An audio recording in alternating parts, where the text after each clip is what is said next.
Chapter 675. 3 months had passed. Han Fei didn't realize that he had been on the Scattered Stars Island for half a year. Ever since he met old Jiang and the others in the Twisted Jungle last time, he had been going there almost every half a month. After listening to old Jiang's explanation, Han Fei's research on arrays was suddenly enlightened. After all, Han Fei found that self-study was completely different from being taught. When he read the spirit-gathering scripture before, Han Fei was always drawing arrays, memorizing them, studying the method of engraving, and exploring the amount of spiritual energy used.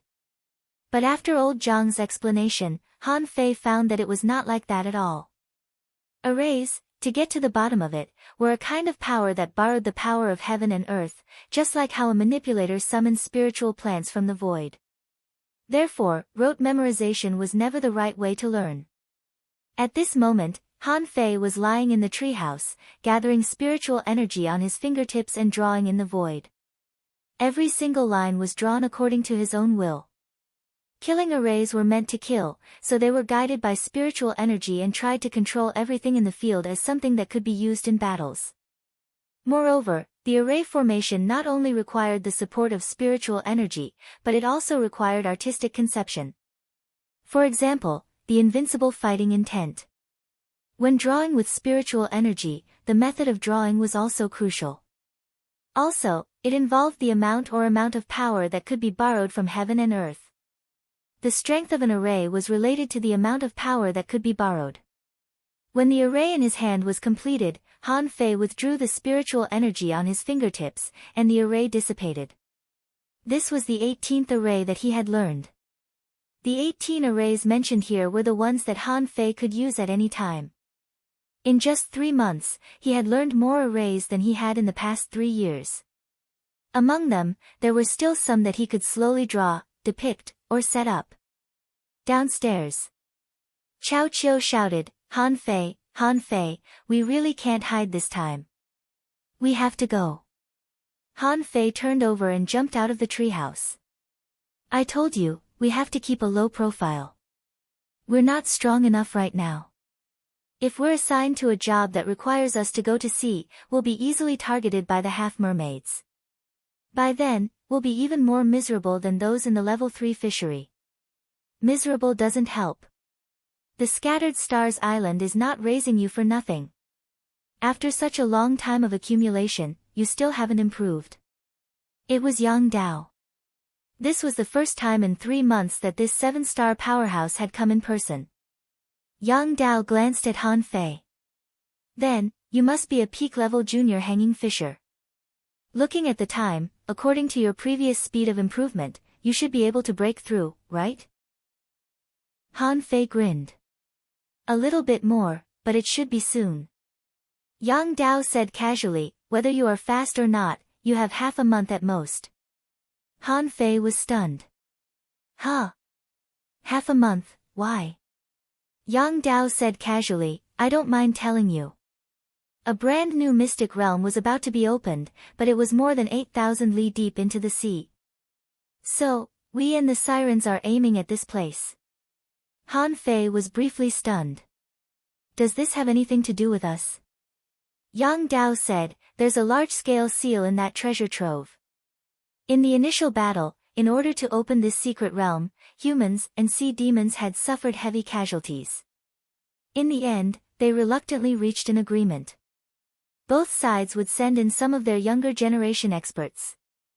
Han Fei gasped. "A hanging fisher? I'm just a junior hanging fisher." Yang Dao said, "You'll be an intermediate one soon. At the very least, you won't have to worry about running into people above the hanging fisher level in the treasure trove. They can't get in at all." Chao Qiu said, "I'm not going. I don't want to fight. I can make poison for Han Fei." Yang Dao glanced at Chao Qiu, who felt cold all over as if he were stuck to ice. Yang Dao said in disdain, You can't go even if you want to." Chao Qiu was instantly relieved. That's good. Yang Dao looked at Han Fei. "Han Fei, you should make a breakthrough as soon as possible, preferably within half a month. If you have anything to prepare, prepare it first. You can report to the Scattered Stars 7th unit later. I need you. Han Fei was rather bummed. In the past 3 months, he had made rapid progress on the path of array formations. He believed that as long as he was given another 3 months, his understanding of array formations would deepen, and he might even be able to attempt to chain several arrays. An hour passed. At the Scattered Stars 7th unit. Before Han Fei took the elevator, he saw Bei Hua, the brawny senior brother Bei Hua, wearing a mask, walk out of the elevator. Bei Hua gave Han Fei a mask and said, "Follow me." Han Fei was full of questions. "Uncle Bei Hua, where are we going?" Bei Hua said, "The Scattered Stars 1st unit." Huh? Having been in the Scattered Stars 4th unit for a long time, he naturally knew what kind of people were in the 1st unit. It was said that all the members of the 1st unit were mysterious and powerful geniuses. Han Fei couldn't help but ask, "Have I been selected to join the Scattered Stars 1st unit?" Bei Hua said, "Yes. However, on the surface, you're still a member of the 4th unit. Also, it's not easy to join the 1st unit. I think you have to take a test or something. Your performance in the Heaven Human Straight last time was too outstanding, so you were directly sent here this time." Han Fei was confused. "Then why did you wait until now?" Bei Hua glanced at Han Fei. "Because your level was low back then. But now, after such a long time, your level hasn't improved at all. So, someone wants to see exactly how strong you are right now." Han Fei's heart instantly became heavy. "Actually, I don't really want to join the 1st unit." Han Fei was still thinking that it was still too early for him to join the 1st unit. If he had another half a year, he would have been strong enough to fight a peak-level hanging fisher head-on. But right now, he was still not strong enough. Killing a peak-level dangling fisher didn't mean that he was as strong as the dangling fisher. That was borrowing strength, which was completely different from fighting on one's own. For the first time, Han Fei took another elevator in this room. When the elevator descended, the door opened. Immediately, intense spiritual energy came at his face. What he saw was not an underground cave at all, but a brand new world. Here, there were spiritual grasses, green plants, mountain rocks, and green forests. The area was so vast that Han Fei could see was dozens of kilometers. Han Fei was stunned. "Well," Bei Hua said with a smile, "the Scattered Stars 7th unit is actually established on a treasure trove. This treasure trove is the Scattered Stars 1st unit, a place where heavenly talents are trained." Han Fei immediately gasped. "How many heavenly talents are qualified to come to this place?" Bei Hua said casually, "Some people may be qualified to come here, but they are too low-key to be discovered. Naturally, those who have been discovered will appear here. The top talents who walked out of this place, if they didn't die, would have been 7-star hidden fishers by now." Han Fei felt the grass under his feet, the fragrance of grass in the air, and the breeze blowing in his ears. He couldn't help but be more curious about the Scattered Stars Island. What he had seen was probably just the tip of the iceberg, wasn't it? While he was talking to Bei Hua, 5 or 6 people appeared in the stone forest far away. The place was full of black stones, as if a desert had been placed in the middle of the grassland. The newcomers were also wearing masks. The leader's waist tag had actually reached the level of 8 stars, while the others all had 5 stars. Han Fei thought for a moment. He was only 1 star lower than them. The leader said, "Han Fei. As early as 4 months ago, you were already a junior hanging fisher, and you didn't just become one. Why are you still a junior hanging fisher? Why are you still a junior hanging fisher?" Han Fei was speechless. He immediately said, "At that time, I just became a hanging fisher and needed time to settle down. Besides, I was busy with refining, so I couldn't make a breakthrough so fast. Now, I'm almost there." There was no telling if the man believed him or not, but the man said casually, "Today's test for you is to take 1 attack from the 5 people next to me without taking the initiative to attack. If you pass, enter the 1st unit. If you don't, Come back next time when you have the strength to pass. Han Fei's eyelids twitched. Only take but not attack. The man nodded. Only take but not attack. You can also choose to make a breakthrough now, and then take the attack. By the way, don't admit defeat on purpose, or you won't have a second chance to come here. Han Fei frowned. This place was obviously unusual. It must be a place established by the Scattered Stars Island to train talents. So, it could be seen that entering the first unit definitely had its benefits. For example, after entering the fourth unit, Han Fei's refining skills improved very quickly. In fact, when it came to refining, Han Fei just pretended to be good at it. Even if it was a divine weapon, Han Fei had the demon purification pot. However, even the cleverest housewife couldn't cook without rice. Without materials, the demon purification pot couldn't refine a divine weapon, could it? Han Fei had never tried it. In order to better conceal the demon purification pot, he had studied refining deeply to ensure that the demon purification pot wouldn't be seen through in the future. In this way, Han Fei accidentally learned the essence of arrays from Guan Qingyan and found old Jiang and Jiang Qin. He wondered what benefits there were in the Scattered Stars first unit.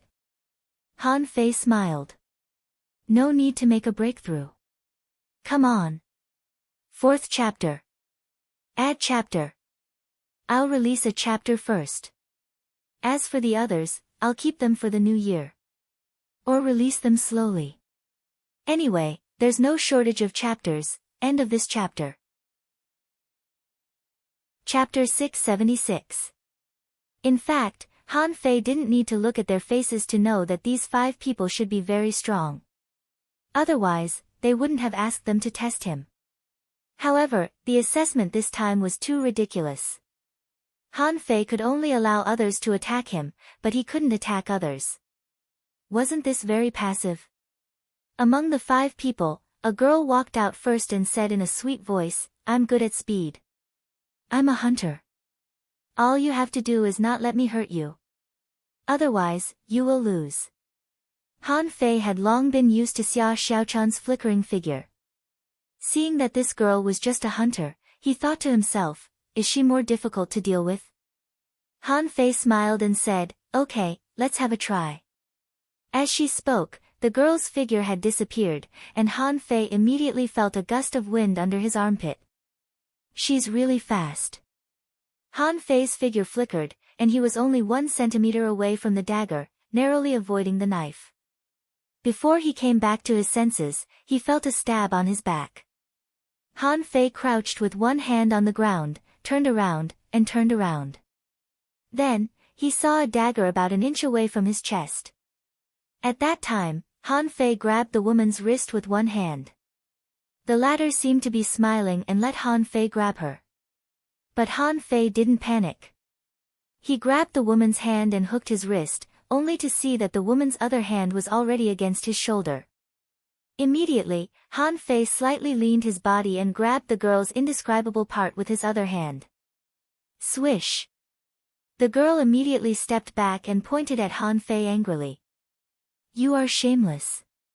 Han Fei chuckled. "How am I shameless?" "You are shameless, everything happened in the blink of an eye." However, the strength of the people present was not weak. How could they not see Han Fei's action just now?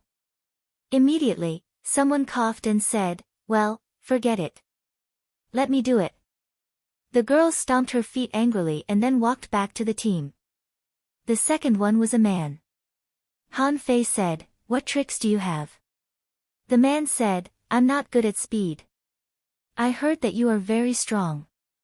If you don't retreat after taking a punch from me, you pass." Han Fei immediately smiled. "Okay, come on." With a low roar, the air waves under his feet trembled, and flames erupted from his fists, as if tearing the void apart, blasting at Han Fei. Han Fei frowned. His fist was shining with golden light. He didn't use the majestic mystic spell, but his punch was magnificent. Han Fei was thinking that this person probably didn't exert his full strength, or he would have used the majestic mystic spell. Boom! Weeds were flying and smoke and dust were everywhere.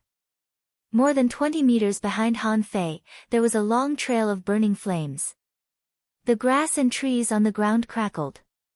Below Han Fei, an old turtle lay horizontally, bursting with spiritual energy. It was a coiled turtle array. Seeing the spiritual array under Han Fei's feet, the man couldn't help but withdraw his fist and smiled heroically. An array? I thought you would use a secret technique. The coiled turtle array was gone. Han Fei tilted his head and looked at the other three. Who's next?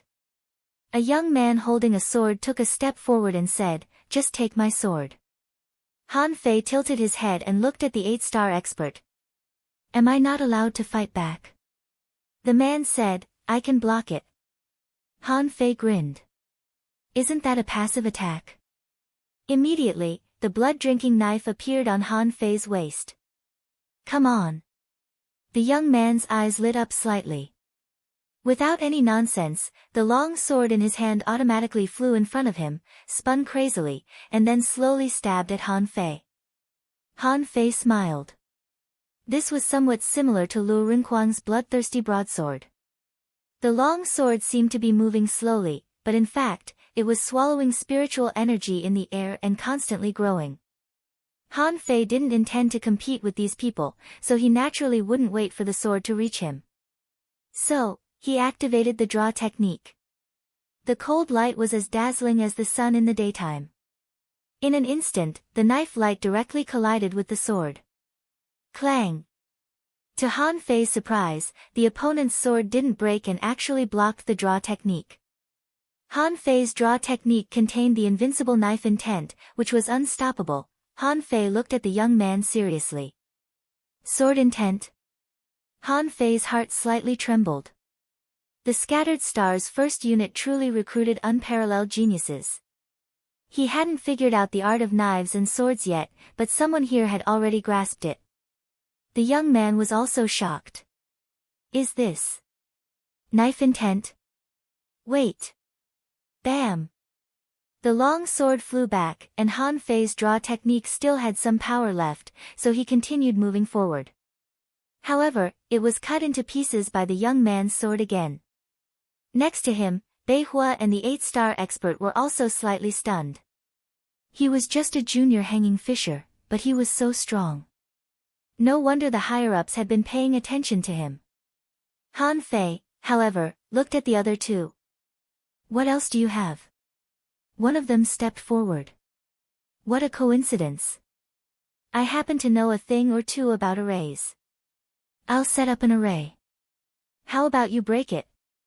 Han Fei narrowed his eyes. Let me ask you, is the Scattered Stars first unit so strict in recruiting? The young man said with a smile, it's not difficult. With that said, blades swept past within 30 meters of Han Fei. Streaks of spiritual energy that were as sharp as knives flew and carved on the ground. After about 10 minutes, a killing array was set up. Han Fei was lost for words. So, you set up a killing array for me to break? Shouldn't it be a trapping array? The young man smiled. It's not a big problem. I don't think it can kill you. Han Fei sneered and stepped on the ground, activating the 6 spirits armor and the coiled turtle array. In the next moment, the coiled turtle formation was filled with clanging sounds. It was actually boundless saber intent that fluttered like snowflakes. Han Fei looked around and found that the lines on the ground were flashing. They were deliberately left out for him to break the array. Han Fei thought that since this was a killing array, he could break it with a killing array. But on second thought, a killing array was more difficult than any other array. If he were to use a killing formation to break it, wouldn't it be too shocking? After all, he had already made some achievements in refining. If he showed his brilliance in arrays, he would be too much of a genius. So, 100 ultra-quality spiritual knives appeared next to Han Fei. The knives turned into a dragon and flew around Han Fei within 30 meters. Han Fei said with a smile, an array is an array after all. It's not invincible and untraceable. On the ground, the array quickly collapsed, and the boundless knife intent that looked like dancing snowflakes came to an abrupt stop. Han Fei said with a smile, "Thank you." The young man slightly nodded. "I thought you would break it with an array. Then I have to look at you in a different way." At this moment, there was only one young man left. Han Fei had already recognized that the man was tall and strong. The familiar aura belonged to none other than Tang Gu. Han Fei didn't expect Tang Gu to be here. This guy was always unexpected, and it seemed that his level should be higher than Han Fei's. Han Fei chuckled. "Why don't we just forget about the last round?" Tang Gu said with a smile, "We have to pretend. Let's see how much stronger you have become in the past year." Bei Huo was surprised. "Do you know each other?" Before Tang Gu spoke, Han Fei said, "We've fought before." The 8-star powerhouse couldn't help but let out an "oh." "Who won?" Tang Gu said, "It's a tie." This sentence of a draw caused the hearts of the others to tremble. The sword-wielding young man said, "That makes sense." The embroidery needle appeared in Han Fei's hand. He looked at Tang Gu and said, "Let's compete in strength." Tang Gu nodded. "Of course." Immediately, a big halberd hit the ground, just like the time on the steps into the sea. On Tang Ji's arm, 3 waves of energy spurted out in a row, and the big halberd swept across the sky, tearing the air apart and raising a gale. Han Fei swung the embroidery needle and injected spiritual energy into it, making it look like a pillar of light. Clang! Clang! Clang! Explosions rang out one after another. Sparks flew in midair, and airwaves rushed in all directions. The grass on the ground was bent by the gale and couldn't stand up anymore. After 10 consecutive strikes, the two looked at each other and immediately put away their weapons. Tang Gu didn't use his spiritual beast, and Han Fei didn't use any secret techniques. In fact, in terms of strength, Han Fei felt that Tang Gu didn't use all his strength, and he also benefited from the embroidery needle. Therefore, both of them seemed to be at ease and seemed to be on par with each other in strength. After this battle, Tang Gu took off his mask. "I was wondering why you went to the 4th unit." The others also took off their masks. Han Fei was surprised to find that the person who punched turned out to be Chen Aochen. Chen Aochen also looked at Han Fei at this moment. "Just now, I wanted to use my full strength. I was afraid that you didn't want to join the 1st unit, so I didn't use my full strength. I want to fight with you later." Han Fei rolled his eyes and said, "I remember you messed up my plan twice. Don't give me a chance, or I will press you to the ground and beat you." As for the other 3, Han Fei didn't know them. Especially the little girl, who was still looking at him angrily at this moment. "Shameless." Han Fei sneered, suddenly raised a shiny thing in his hand, and tilted his head to look at her. Seeing this, the girl was stunned, quickly touched her ear, and then said angrily, "When did you steal my ear stud?" Han Fei threw it at her casually. "You are a bit slow." Hiss. The boy who used arrays took a breath. "Bro, you are really good." The girl frowned. "You said I am not fast. Do you want to do it again?" Han Fei said, "No need. I have a phobia about hunters. Don't wave a dagger in front of me." First update. Asking for votes, end of this chapter. Chapter 677. The 8-star expert gave Han Fei a lot of pressure. The man gave Han Fei a similar feeling to Xiao Zhan's when he attacked with his full strength.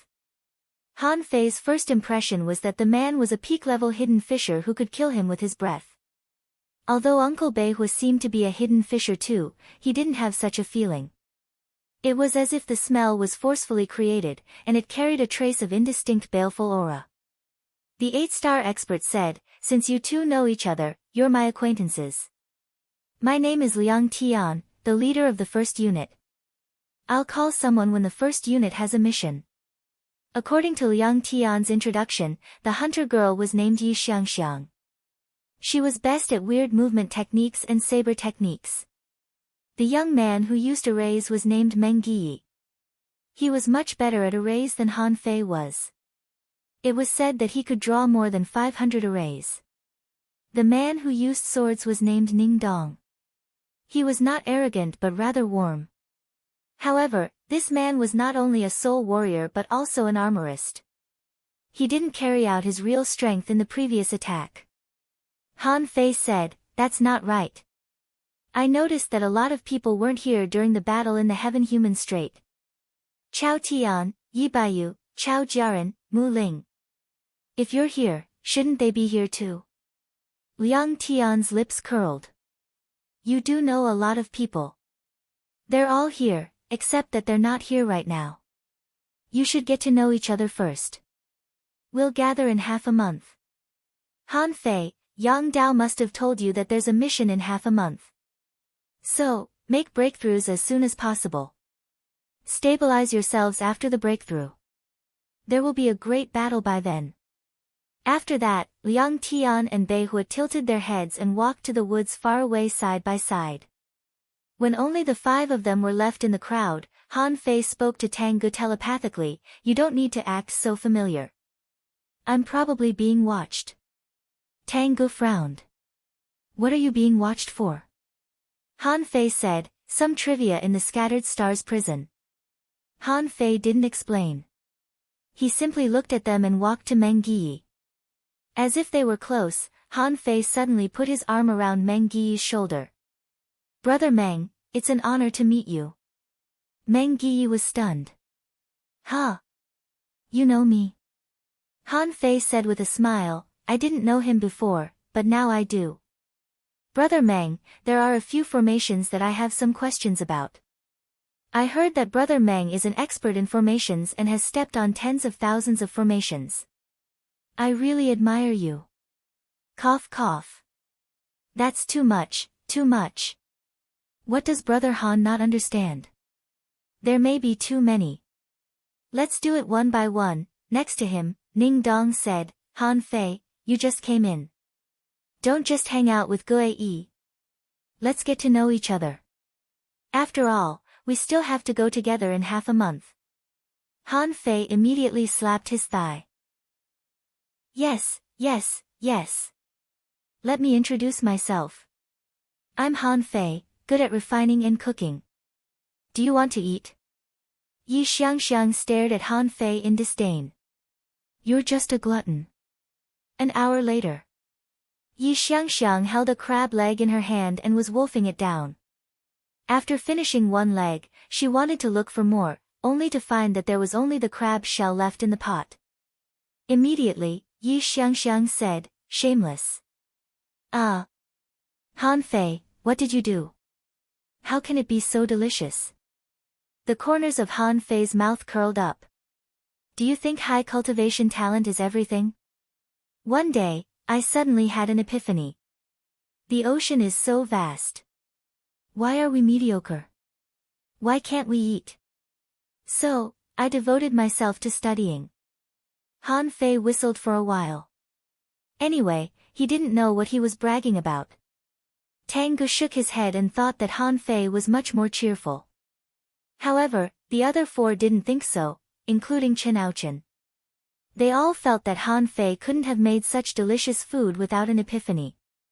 After eating and drinking, Han Fei and Tang Gu found an excuse and slipped away.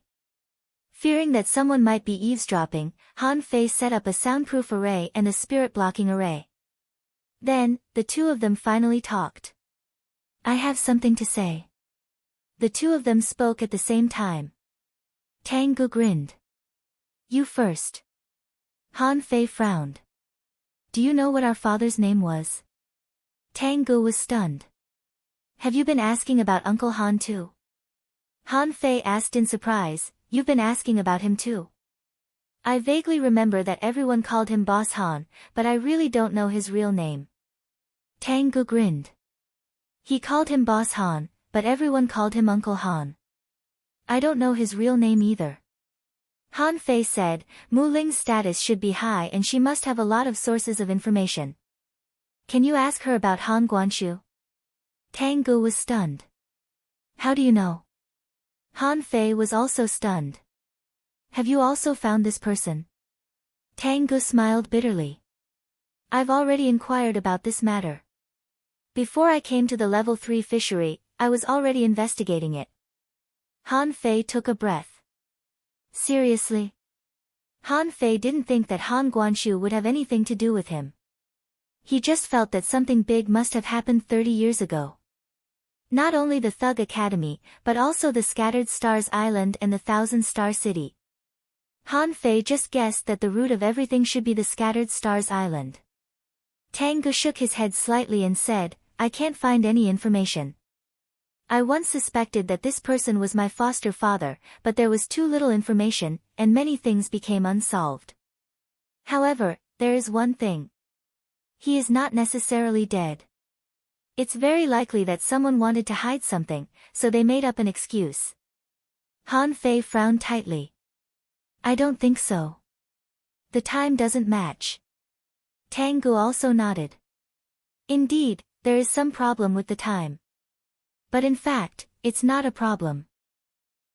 I wonder if you have ever thought that he is not dead but is just hiding in the Heavenly Water Village. Han Fei complained, then my mother should still be alive. Han Guanshu used to be the supreme commander of the Scattered Stars Island. Did he go to a random village to marry a wife and have children? Then he was too careless, wasn't he? He couldn't even escape, and he was still in the mood to find a girlfriend? Tang Gu was also a little confused. This is indeed a question. However, it may just be that some part of the story that we don't know has been covered up. In any case, I think it's very likely. Han Fei waved his hand. Since you have already investigated it and still haven't found anything, it means that we are not qualified to know that period of history yet. By the way, why did you come to the Scattered Stars first unit? Tang Gu said with a smile, before I came to the Scattered Stars Island, many people from the Thousand Star City had participated in a secret realm battle. At that time, it was said that it was to test the trial takers and get a Star Waste tag. Unexpectedly, it was a real secret realm battle, and the other side of the battle was the best of the sea demons. Many people from the Thousand Star City died, and some were wounded and forced to withdraw, but they still won in the end. Han Fei asked in surprise, so, you participated in the war with the sea demons from the beginning? Tang Gu nodded. Yes, and let me tell you one thing. Around the Scattered Stars Island, there are as many secret realms as there are stars in the sky, and undersea chimneys pop up from time to time. Every time they open, there will be a battle. Sometimes it's a battle between the strong, sometimes it's a battle between the heavenly talents, and sometimes it's even restricted by level. The people of the Scattered Stars First Unit mostly participate in this kind of secret realm battle. Han Fei's eyes widened. Wow! Doesn't it mean that there are a lot of treasures to grab? Tang Gu shook his head. Not necessarily. Some secret realms are relatively safe, and only the sea demons are dangerous. Some secret realms are extremely dangerous, and human beings may even cooperate with sea demons. Han Fei was stunned. Cooperate? Tang Gu sighed. That can't be helped. However, the premise of cooperation is that we can't harm our own people, or the consequences will be very serious. Han Fei suddenly looked at Tang Gu up and down. What's your current strength? Tang Ji's body trembled with spiritual energy. I'm a peak-level intermediate hanging fisher. Han Fei thought for a moment. That's right. He hadn't seen Tang Gu for more than a year. To be precise, it had been 15 months since they last met. According to Tang Ji's level 7 spiritual heritage, he must have deliberately suppressed himself to become a peak-level intermediate hanging fisher. Tang Gu looked at Han Fei. Not bad, you are already a peak-level junior hanging fisher, right? What you did was right. You should crazily suppress your cultivation and cultivate every level to the extreme, which is far better than making a quick breakthrough. Han Fei said with a smile, come on, I've known that for a long time. However, does the Scattered Stars First Unit often take action? Tang Gu nodded. Yes, but usually not the same group of people. The Scattered Stars First Unit didn't have as few people as imagined. Many people were mixed with the ordinary exploration groups and other teams to participate in the operation. Sometimes, the people of the Scattered Stars First Unit will be scattered to multiple secret realms at the same time. Of course, you can choose not to go to the ordinary secret realms, but only the more special secret realms will be mandatory. Han Fei sneered. So, I was forced to go to the secret realms? Tang Gu nodded. Yes, Senior Liang Tian must have asked you to join after testing your comprehensive factors. This means that you stood out in the assessment of the 36 towns. Han Fei remembered the exam that made his blood freeze. That was the result of all negative comments. How did you stand out? Han Fei smiled and shook his head. Then where do you live now? Would he be assigned to some organizations on normal days? For example, the Senior Scouts, the Pioneer Group, the Guild of Fishers, etc. Tang Gu shook his head. I'm in the Pioneer Group. Han Fei hummed and suddenly remembered that Jiang Qin was also in the Pioneer Group. Was it a coincidence? Han Fei asked, do you know Jiang Qin? Tang Gu smiled. Of course I do. If you hadn't told me, I would have never thought that the former manager of the port of the Heavenly Water Village would become the captain of the Pioneer Group. Han Fei asked, does she still remember you? Tang Gu nodded. Yes, but she hasn't talked to me alone. Han Fei scratched his head, feeling a little tired. Something seemed to be wrong. Second update. Asking for votes, end of this chapter. Chapter 678. 10 days passed. Late at night. Han Fei was investigating at night with Yu Lingyun and the others. They were floating on the surface of the sea 100 kilometers away. Han Fei glanced around and didn't find any special creatures. Let's go around it again. Wu Xiaoxiao asked cautiously, Captain, are you leaving? Han Fei was stunned.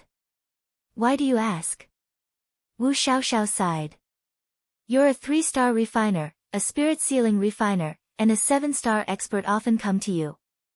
Aren't you leaving? Yu Lingyun was as calm as before. Being a scout is not a long-term job. Everybody is leaving. It's only natural that the captain is leaving. Leng Hui nodded. Although the captain has only been here for a short time, we've been improving very fast. Gu Daliang grinned. Yes, I'm an intermediate one. Han Fei chuckled. Why? You don't want me to leave? I'm not leaving yet. You'd better hurry up with your training. What if I have to stay for a long time? Suddenly, Han Fei thought of something and said to them, Yu Lingyun, you lead the team to continue the investigation. I'll go to the sea to catch some food. Yu Lingyun.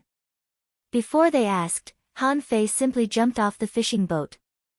Hundreds of meters in the sky, Han Fei smashed into the sea with a splash. Cutting apart a few big sword water fleas easily, Han Fei stomped on the ground, and a concealment array appeared. Then, he set up a breath concealment array. Han Fei took out his fishing rod and cast out the hook. In the seawater and the mud, a shadow suddenly jumped out and was about to escape. Han Fei had already slashed out, and the light of the knife appeared 800 meters away. Han Fei sneered. Who are you? You've been following me for more than 1 or 2 days, haven't you? The shadow slashed out the daggers in her hands, only to explode abruptly. She turned into a cloud of black smoke, and with a flash of light, she appeared 4,000 meters away. A woman. A flash stone. Judging from the person's body reaction, Han Fei could tell that it was a woman. Han Fei swam quickly to that side. While swimming, he cast out the hook again. This time, Han Fei had injected abundant spiritual energy into the hook. Bam! 4,000 meters away, the person reacted quickly. Just as he was hooked, a piece of his flesh was cut off and he escaped again. This time, she used more than 5 flash stones in a row and moved out of Han Fei's range of perception. Han Fei frowned. They're human beings. His movements are so agile, and his reaction speed is so fast. Is he a hunter?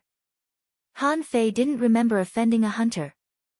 These days, he felt that someone was following him more than once, but most of the time, he used the array to shake them off. He had guessed that the man must have been sent by the Scattered Stars prison.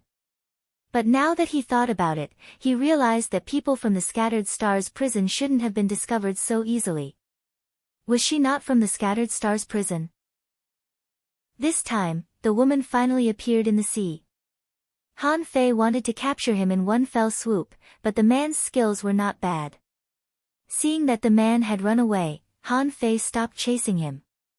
No matter who it was that wanted to deal with him, since they did not come personally, there was nothing to fear. Han Fei set up a formation and sat cross-legged. It was time to make a breakthrough.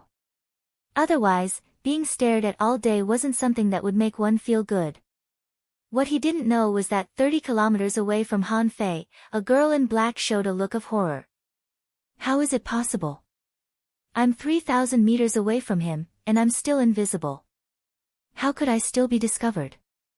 The girl's eyes were cold, and she threw a healing pill into her mouth casually, cursing, Han Fei, you and Xia Shaochang will be killed by me sooner or later.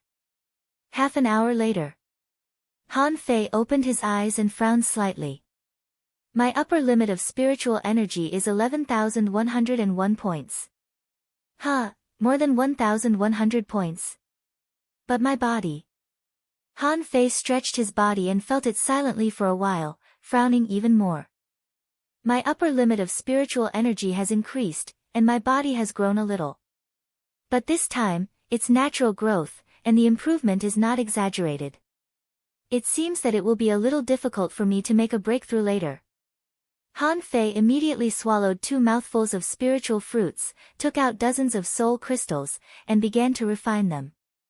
After a while, information popped up in Han Fei's eyes.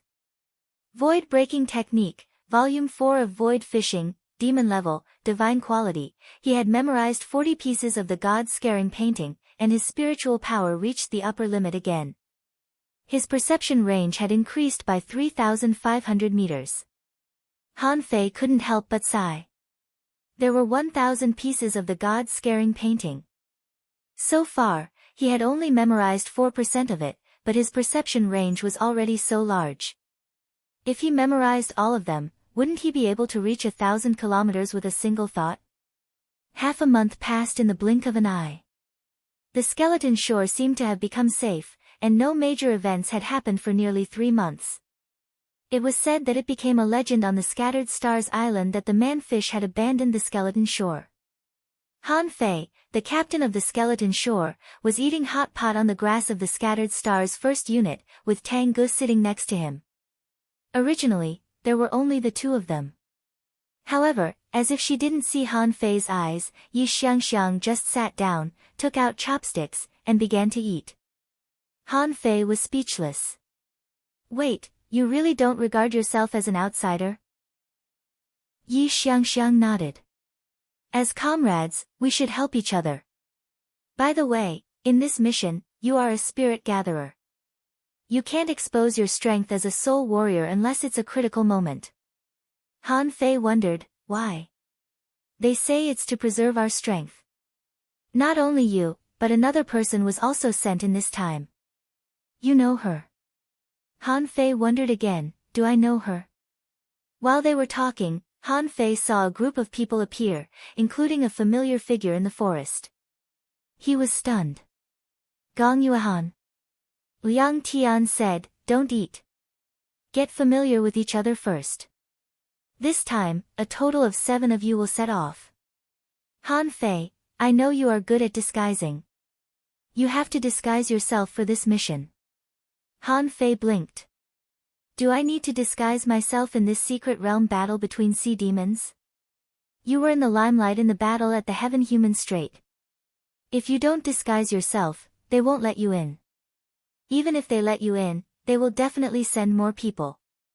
So, you will disguise yourself as an ordinary spirit gatherer and join an ordinary team. Gong Yuehan will be responsible for your safety. In fact, the 2 of you are their hidden backup plan. Don't expose your strength until the last moment. Even if Gong Yuehan is exposed, you have to stay calm. As he talked, Liang Tian handed Han Fei a fish skin with the portrait of a stranger on it. Han Fei asked, "This is?" "A spirit gatherer in the Guild of Fishers named Duanjiang. He's famous and not bad. He's a peak-level intermediate hanging fisher and quite talented in spirit gathering. He died in a battle 2 days ago, but nobody knows about it yet." "Wait," Han Fei suddenly said, "Senior, why do I feel that this is not a defense against outsiders, but against traitors? Can the sea demons find out the personal information of the people on the Scattered Stars Island?" Instead of giving a precise answer, Liang Tian narrowed his eyes and said, "Everything is possible. It's always good to be prepared in advance." Han Fei pointed at Gong Yuehan. "What about her?" "Gong Yuehan is famous, isn't she? She's a heavenly talent of the Jade Fairy Palace. How can they not know about her?" Liang Tian said, "If something did happen, Gong Yuehan must have let them discover her on purpose to make them think that she's a hidden expert. Moreover, Gong Yuehan didn't have any particularly outstanding performance in the past half a year.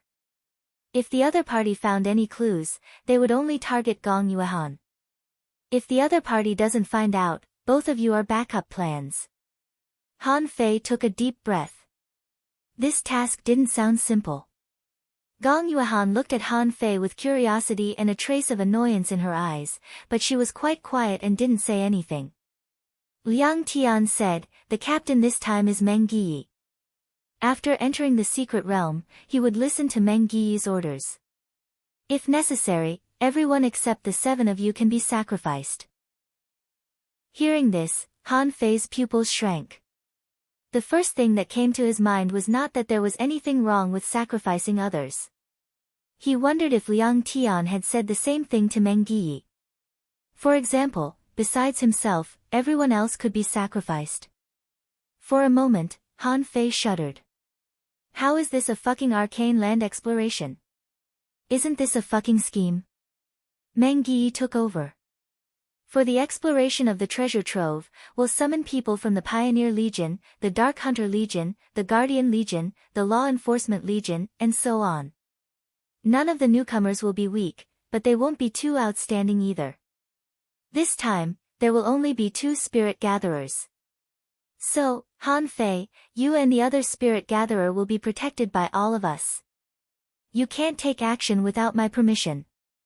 Han Fei was confused. "But none of the 7 of us are manipulators." Meng Yi shrugged. "That can't be helped.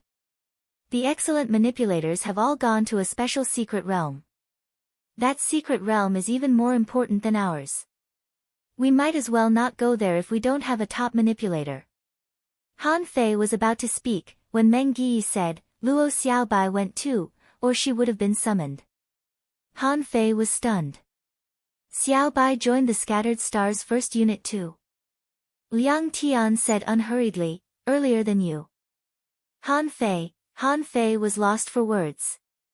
"What about Xia Shaochan?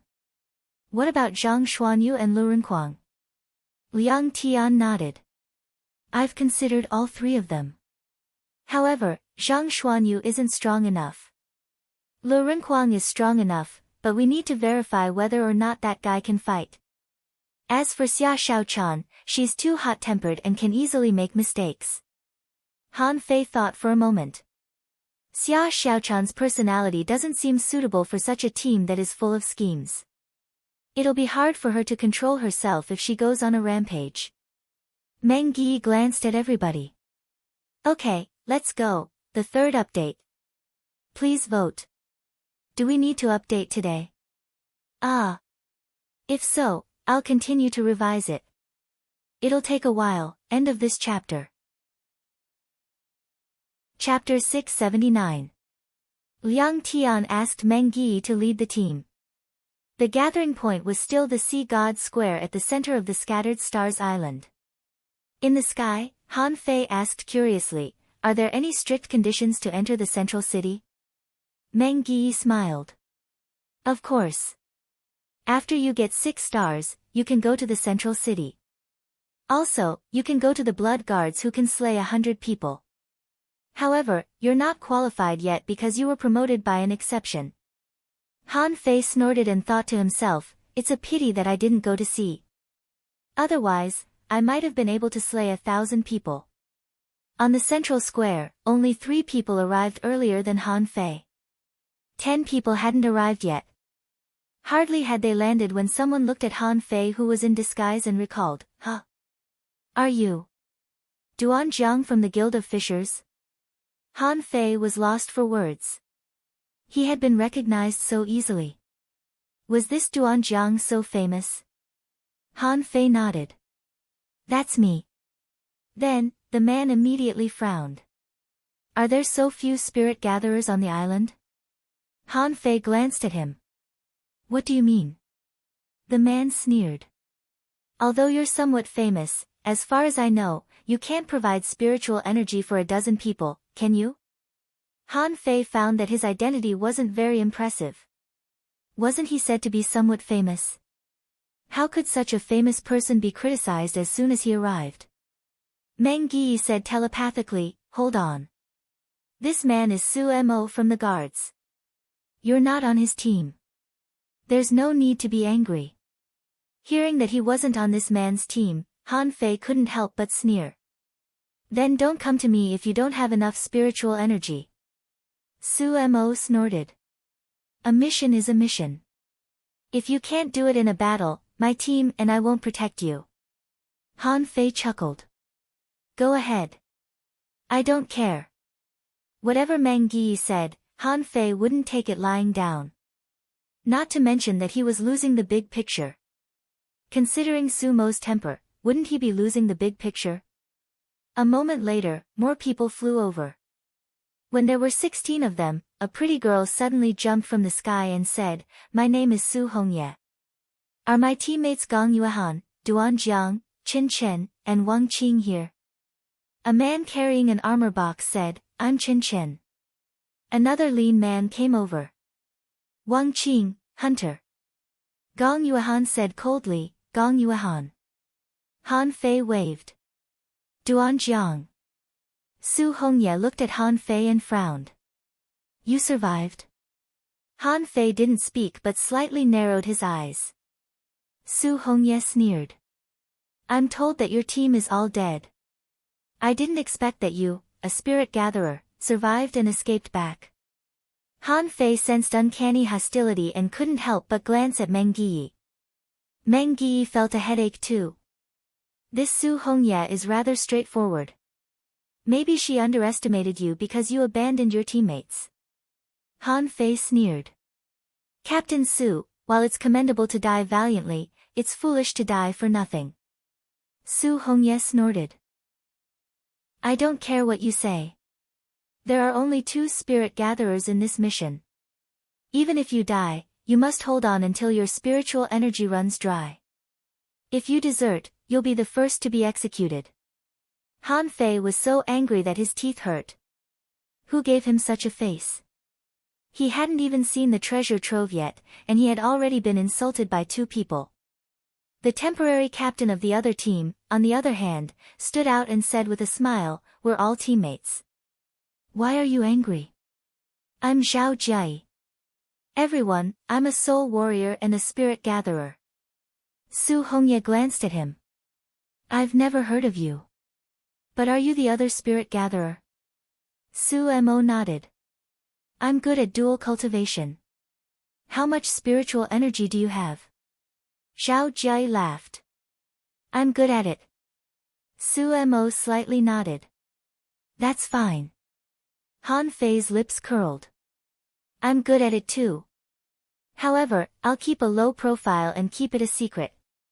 Suddenly, Han Fei felt a gaze. It was Gong Yuehan, who was looking at him with her head tilted. Han Fei scratched his chin. Is there something on my face? Gong Yuehan asked, I'm just curious. Why did you hold back your desire? Han Fei chuckled. When you really need spiritual energy, you have to call me Dad. Why do they call you Dad? Han Fei was stunned. Was the fairy so straightforward? Han Fei suggested, why don't you try calling me Dad first? Gong Yuehan simply turned her head away. You wish. The fact that Liang Tian had arrived late was probably intentional. Seeing that all 20 of them were here, he shouted expressionlessly, "As usual, you'll get 20% of the treasure after we conquer the treasure trove. Everybody, let's go." Han Fei subconsciously asked, "How much is 20%? Su Hongye frowned. "We haven't even reached the treasure trove yet, and you're already thinking about the treasure?" Han Fei shrugged. He had no choice. This woman was his temporary captain anyway. He might as well let her have her way. North of the Scattered Stars Island, more than 5,000 kilometers into the sea. When Han Fei and the others arrived, the surface of the sea was slightly shivering, as if something was about to break out of the water. A moment later, everybody saw a lot of human experts, including half-mermaids, red demons, and inferior man-fish, gathered here. When Liang Tian and the others arrived, Han Fei saw that another 8-star expert was confronting a sea demon. Liang Tian asked, "Old Su, how's it going?" The 8-star expert snorted. "It's tricky. The seal hasn't opened yet, but a lot of sea demons have come, including at least 10 real heavenly talents." Behind a half-mermaid on the opposite side, about 30 half-mermaids who were still hanging fishers were glaring at Han Fei and the others angrily. Han Fei said, "Hey, if anger could kill, we would have died hundreds of times." Su Hongye said, "Don't talk. Don't you know how strong the half-mermaids are?" Han Fei thought to himself, "Of course I do. I've fought a half-mermaid twice, and they're unbelievably strong. Their intelligence must be no lower than human beings at all, except for the difference in their race." The way he played his tricks was smooth and slippery. Liang Tian, however, pointed at the half-mermaids on the opposite side, not caring about their leader at all. He simply said, "Let's kill them later." Not to be outdone, the leading half-mermaid bared its fangs. "Kill them all?" Han Fei couldn't help but ask Tang Ge curiously, "Is it so hard for human beings?" "It's just a treasure trove.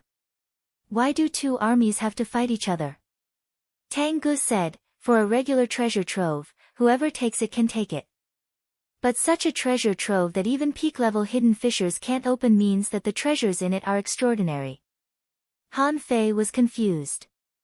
What if the treasure trove is too dangerous for hanging fishers to handle? Tang Ge shook his head. "No, it won't. In that case, the hidden fishers will fight for it themselves instead of us." Zhao Jie, the captain next door, said, "Everybody, protect me. I can kill them as long as I'm alive." Han Fei simply let Zhao Jie steal the limelight. He thought to himself, "You can steal the limelight, and I'll look for treasures." This wait lasted for 4 hours. When the water sank and the seal was opened, both parties roared at the same time, "Come in." Shwa! Shwa! Shwa! Like dumplings, the human beings and the half-mermaids charged at the treasure trove. The moment they entered the water, the red leaves in the water drifted down like red bugs the size of a palm, covering the sky and earth as they charged towards the sea demon phalanx. At the same time, Meng Yi made his move. An ancient jade was thrown out, which instantly formed a defensive formation that was over 1,000 meters long. The sea demons didn't give in either. One of the half-mermaids summoned a companion spirit that whipped the defense array with its tail like a dragon, raising sound waves. One of the half-mermaids simply broke the defense array with a terrifying force and chased after them with the other half-mermaids. Meng Yi said to everybody telepathically, "Let's not fight. Let's enter the treasure trove first." Su Hongye stretched out her hand, and the red leaves exploded. The seawater quickly turned red as if it had been dyed. "Let's go. Let's go." The battle had already broken out before they entered the treasure trove. However, Han Fei's focus had been elsewhere. Suddenly, he was stunned. How many of the half-mermaids have changed? Han Fei's face darkened. As he expected, Liang Tian was right. The sea demons might have a way to investigate human beings. In the chaos just now, 3 sea demons quit the team and were replaced by another 3. While Han Fei was still in a daze, Su Hongye grabbed him and threw him into the treasure trove. Do you want to die if you're absent-minded? Han Fei dove into a red gap that looked like a wound. In the next moment, Han Fei felt that he was surrounded by an uncanny coldness and decay. He sensed that he was in an enormous house. Above his head, something was glowing faintly. On the dome above the light was a naked man who opened his hands. On the ground, thousands of decayed statues were standing in rows, like an army that had been buried underground. They somehow reminded him of the terracotta army. However, there were as many as 12 arched doors in this enormous house. 4 of them had been opened, but it was dark inside. There was no telling where they would lead to. Sumo roared, "Pay attention to those statues. My team, follow me. Open the door at the center." Meng Yi was carving an array, not a killing array but a maze. Meng Yi instructed, "Tang Gu, lead the team and investigate the 4 empty gates. Xiang, check the statues. Everybody, gather at the middle gate in 5 seconds." Han Fei looked around and suddenly swam upward. There was no telling if it was because of the hexagon starfish, but Han Fei was interested in glowing things. Therefore, he reached out and grabbed a glowing white bead on the dome in his hand. The moment he picked up the pearl, he felt that the paintings on the dome slightly moved. Su Hongye roared, "Han Fei, what are you doing?" Han Fei was confused. "I'm checking the top of my head. It seems to be just a regular pearl." "Why are you so nervous?" Su Hongye said, "Spirit gatherers, don't act on your own." Bam! Hardly had Su Hongye said that when some manfish broke in and crashed into the maze that Meng Yi established. Meng Yi roared, "Everybody, gather. Tang Gu, what's going on with the 4 empty gates?" Tang Gu replied, "Something's wrong. I don't think I can enter." Meng Yi roared again, "Sumo, are the gates open?" Sumo quickly turned around. "Wait a moment." Kacha, one of the stones that Meng Yi set up was broken, and the maze was mostly broken in the blink of an eye. Chen Aochen roared and grabbed 2 statues with both hands, smashing them into the maze in a violent way. Chen Aochen shouted, "Prepare for battle." Chapter 680. The reason why they fought before entering the secret realm was that nobody knew what it was like in the secret realm. There were usually 2 situations when one took the lead, one was 1 step ahead, and they would always be ahead. At the very least, they would still be on the same starting line and wouldn't suffer any losses. The other situation was that they were in danger, but the human side was unlucky and didn't gain any advantage. Meng Yi's maze failed to stop these half-mermaids, so the 2 sides entered a state of battle. There were 36 half-mermaids in total. Han Fei didn't know why there were so many, but there were only 20 on the human side. If they were all the half-mermaids of the same level as the half-mermaids he encountered in the Heaven-Human Strait last time, even if the human side was full of heavenly talents, they wouldn't be able to defeat them. Among them, Tang Gu, Chen Aochen, and Chen Chen charged out. Tang Gu and Chen Aochen scared the half-mermaids the most, so they fought 3 against 1, trying to suppress them with their advantage in numbers. Of the 4 captains, Meng Yi's opponents were the fiercest, and he fought 2 half-mermaids with golden harpoons. Arrays appeared under Meng Yi's feet, which made Han Fei's heart skip a beat. Specializing in arrays seemed to be a good choice. As another spirit gatherer in the team, Zhao Jiayi was surrounded by his whole team. Gong Yuehan and Wang Qing were the only 2 next to Han Fei. Su Hongye was entangled by 3 half-mermaids, and the red leaves around her were falling, reminding Han Fei of the big red trunk. The flying red leaves seemed to be able to burn through the soul.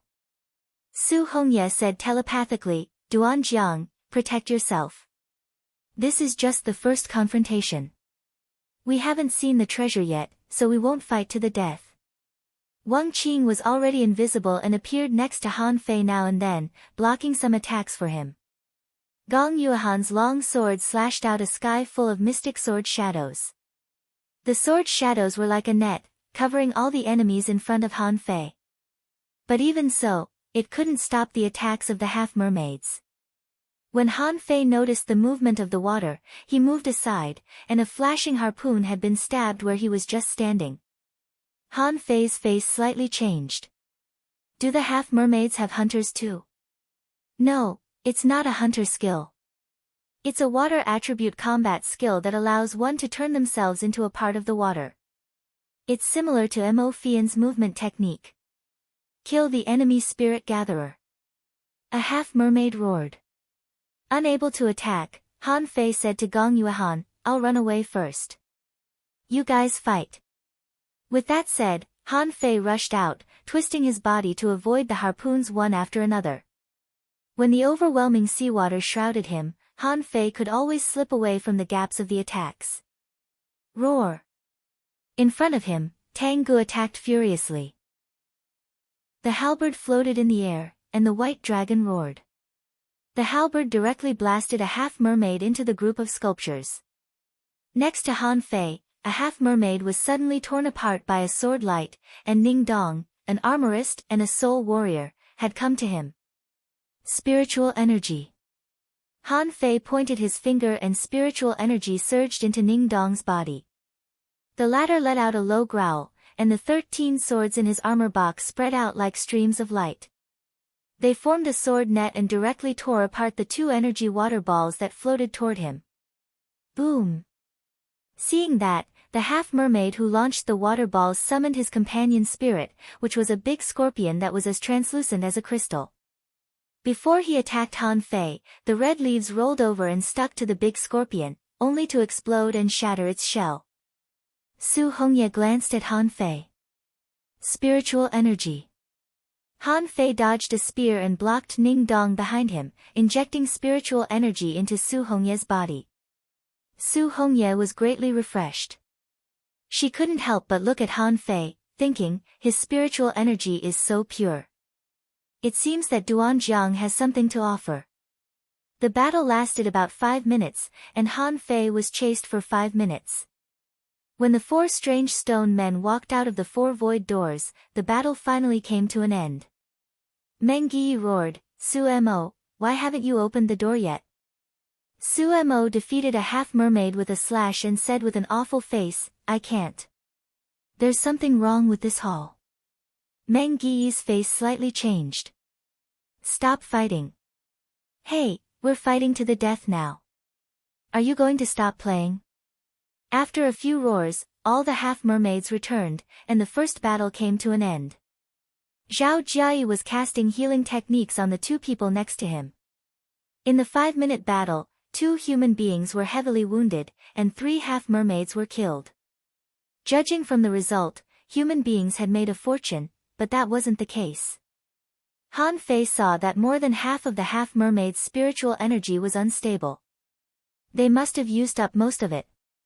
Without saying anything, Han Fei pointed his fingers, and Su Hongye, Wang Qing, Gong Yuehan, Tang Gu and the others gathered around. Su Hongye took a deep breath. We can't fight anymore.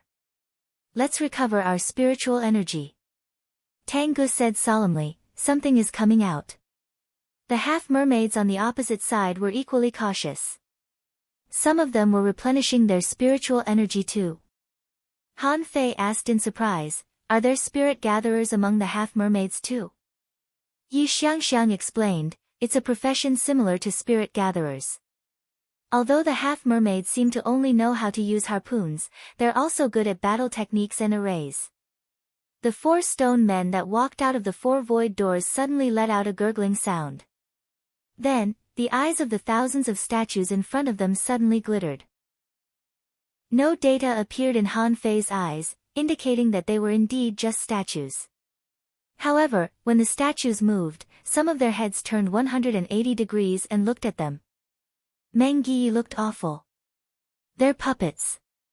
It's not a good thing to encounter so many puppets before the treasure trove has been explored.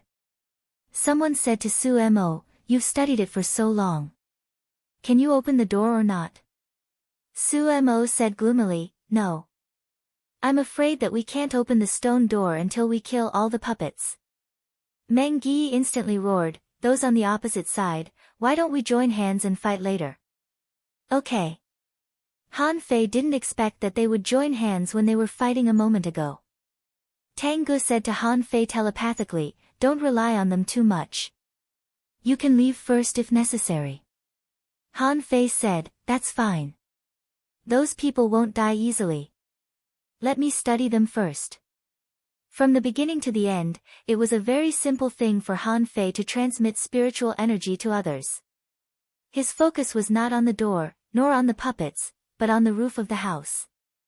Just now, when he picked up the glowing ball, he noticed that the light emitted by the glowing ball was not used to illuminate the surrounding space at all. Everybody could perceive it and had excellent night vision. Why would they need a glowing ball? On the dome of the house, there was a huge mural spreading out. On the mural, a naked man covered the center of the dome with a huge hand. Huh? These lines. Is it an array? Crack. Crack. The army of puppets attacked the human beings and the sea demons respectively. Gong Yuehan followed Han Fei and slashed her sword. The sharp shadow of the sword fell on the puppet, but it only cut 3 inches deep. Yi Xiangxiang was twisting the neck of a puppet at this moment. Suddenly, a red light emerged from the puppet and darted at Yi Xiangxiang. Swish! While Yi Xiangxiang retreated, the 6 spirit armor covered her body. Following that, she slashed out with her saber and cut down the red light. Data popped up in Han Fei's eyes. Name a soul parasite worm. Introduction: a legendary exotic worm from the boundless desolate sea.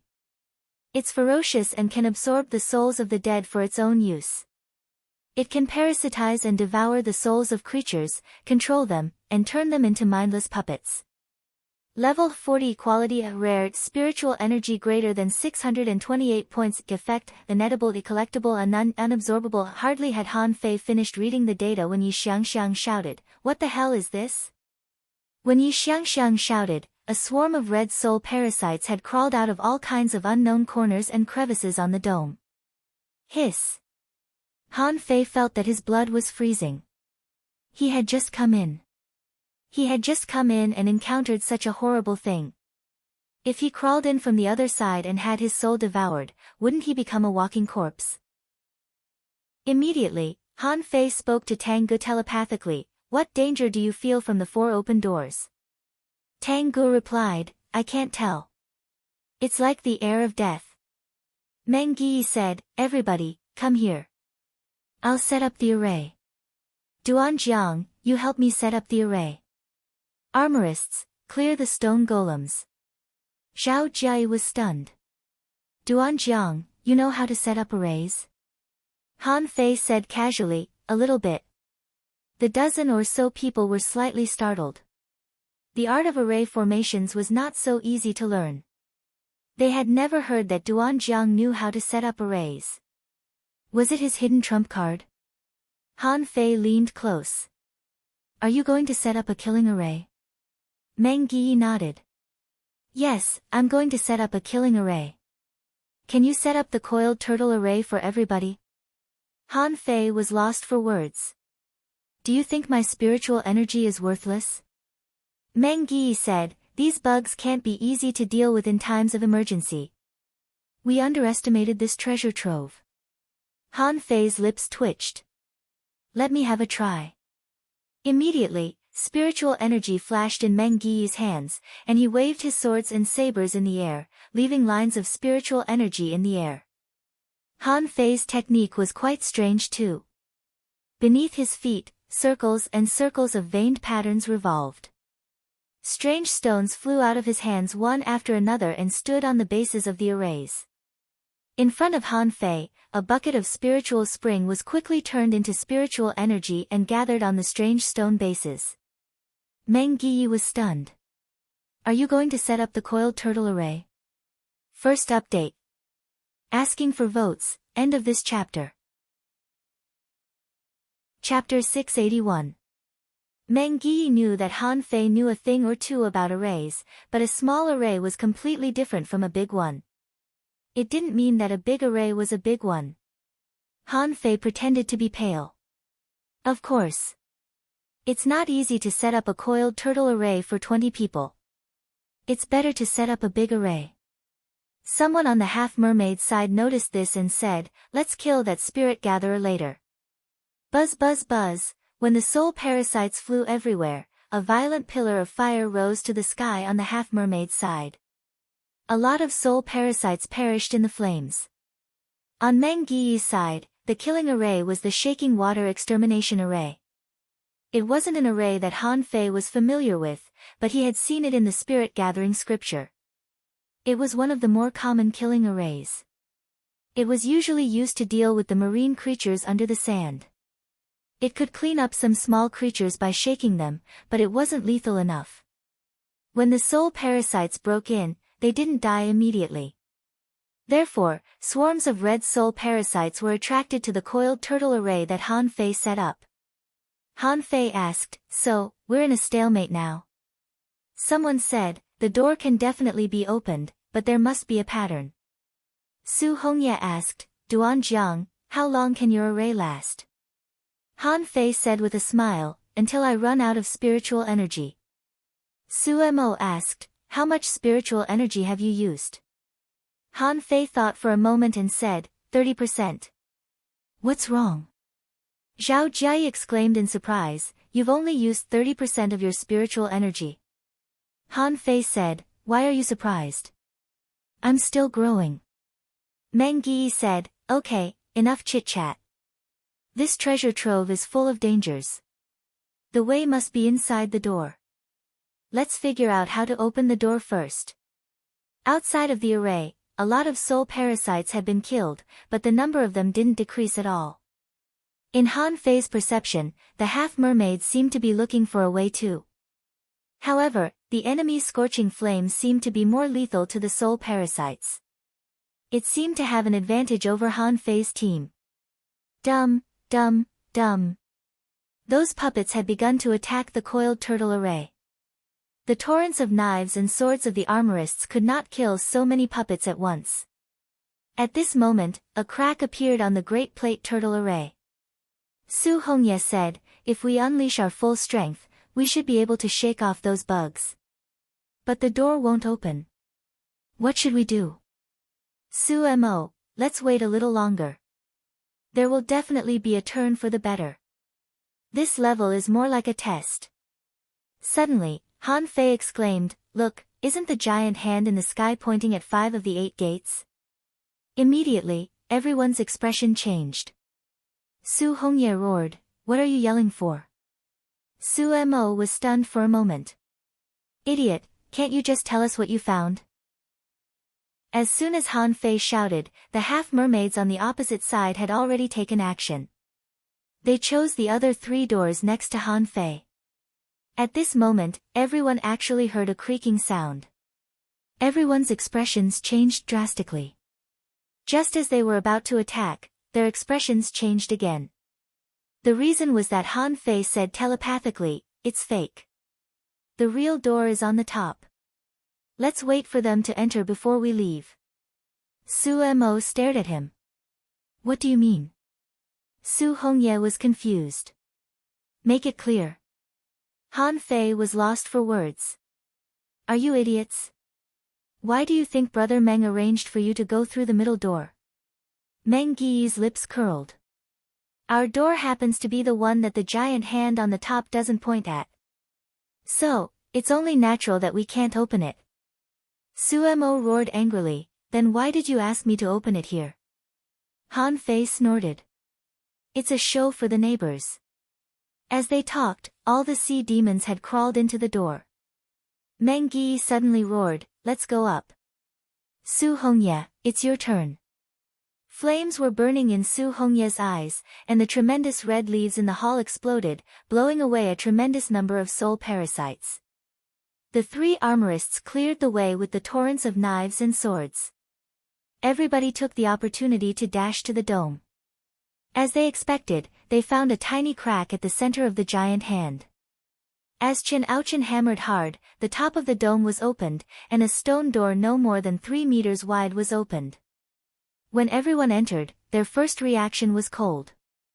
An indescribable chill assaulted them. After their vision was broadened, they found that there was another world above the dome. It turned out to be a world of ice and snow. Everybody saw an enormous temple that was covered in ice and snow. They raised their head and found that it was at least 800 meters high. The temple was so wide that it stretched for dozens of kilometers. They didn't even need to perceive that it was more than 20 kilometers from a distance. The temple was too deep for them to see. They wouldn't know what it was until they entered it. Everyone could not help but suck in a breath of cold air. Meng Yi swallowed. "We found a relic." Zhao Jia exclaimed, "We're going to be rich." Su Mo said, "Not good. We have to find a way to kill those half-mermaids. If the relic is exposed, a war will certainly break out." Su Hongye put a hand on Han Fei's shoulder. Spiritual energy. While pouring spiritual energy into Su Hongye's body, Han Fei said in surprise, "Isn't this palace a bit too big? Why hasn't it been discovered until today?" Yi Xiangxiang said, "There are too many secret realms. Some of them don't even show up. They are buried in the deep sea and never see the light of day." Su Hongye looked at Han Fei. She remembered that Han Fei was the first to reach the top of the secret realm and took a pearl. Was it a coincidence? Su Hongye asked, "Duan Jiang, did you know that the entrance was at the top from the beginning?" Everybody else looked at Han Fei, and Han Fei said casually, "Just now, there were so many doors in the hall, and I didn't realize that the road was up there. I speculated that the 5 doors that the big hand pointed at were all roads, except that they weren't easy to walk on." Someone said gloomily, "So, you and Meng Yi knew it from the beginning?" Meng Yi shook his head. "Of course not. I just didn't want everybody to enter the 5 doors. I really didn't notice it at all." Han Fei shrugged. "I only confirmed it when the sea demons opened the doors next door. They couldn't have been good doors if they were opened so easily." At this moment, many people slightly frowned. This Duan Jiang seemed different. Both his observation and judgment seemed to be different from ordinary people's.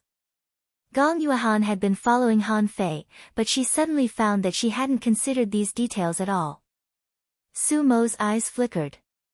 "The question now is, what about those half-mermaids?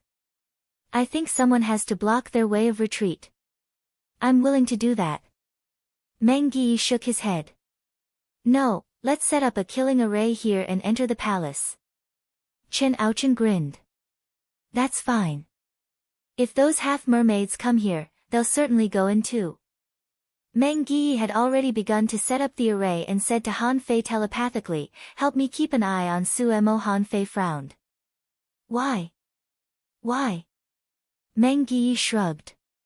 "I'm not sure. It feels weird. This guy is trying to block the half-mermaids. That doesn't make sense." Han Fei was immediately alarmed.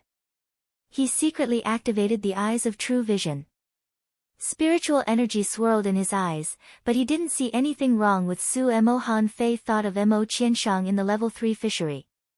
If a half-mermaid sneaked into human society, the consequences would be terrible. Su Mo's face was gloomy. After Meng Yi refused his proposal, he didn't do anything special but waited patiently for Meng Yi to set up the array like everybody else.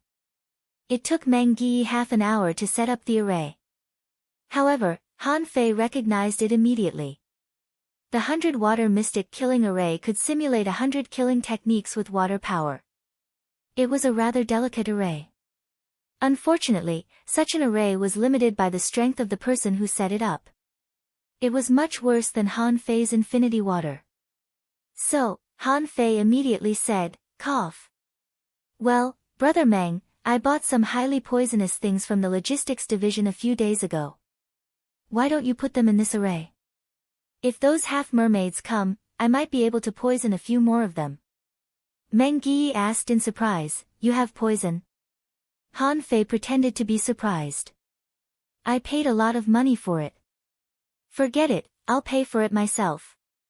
"Don't thank me. I'm just so selfless."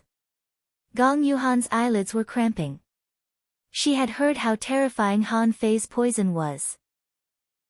It was with this poison that he won the steps into the sea, and it was also with this poison that he killed a peak-level hanging fisher when he was only an advanced dangling fisher. Was he going to use it again?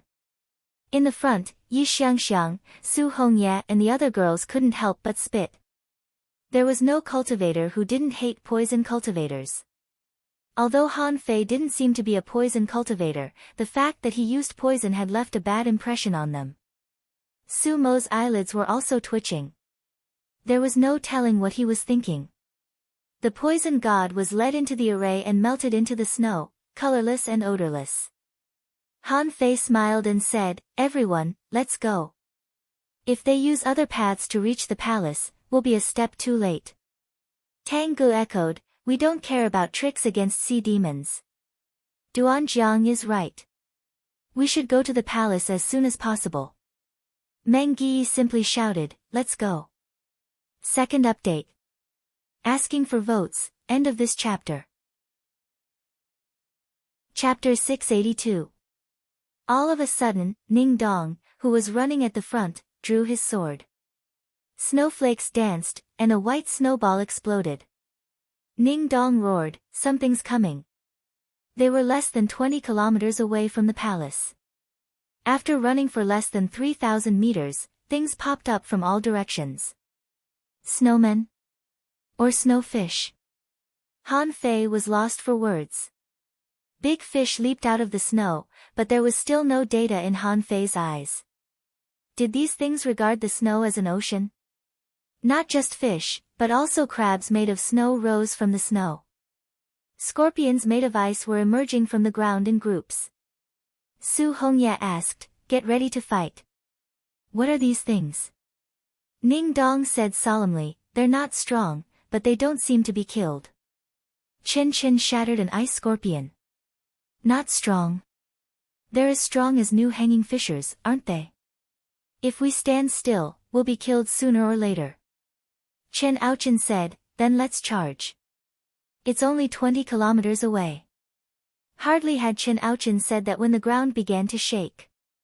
On both sides of the enormous palace, the ground was rising, and two giants crawled out of the snow. Hiss! Everyone was dumbfounded. That thing was only a little shorter than the palace.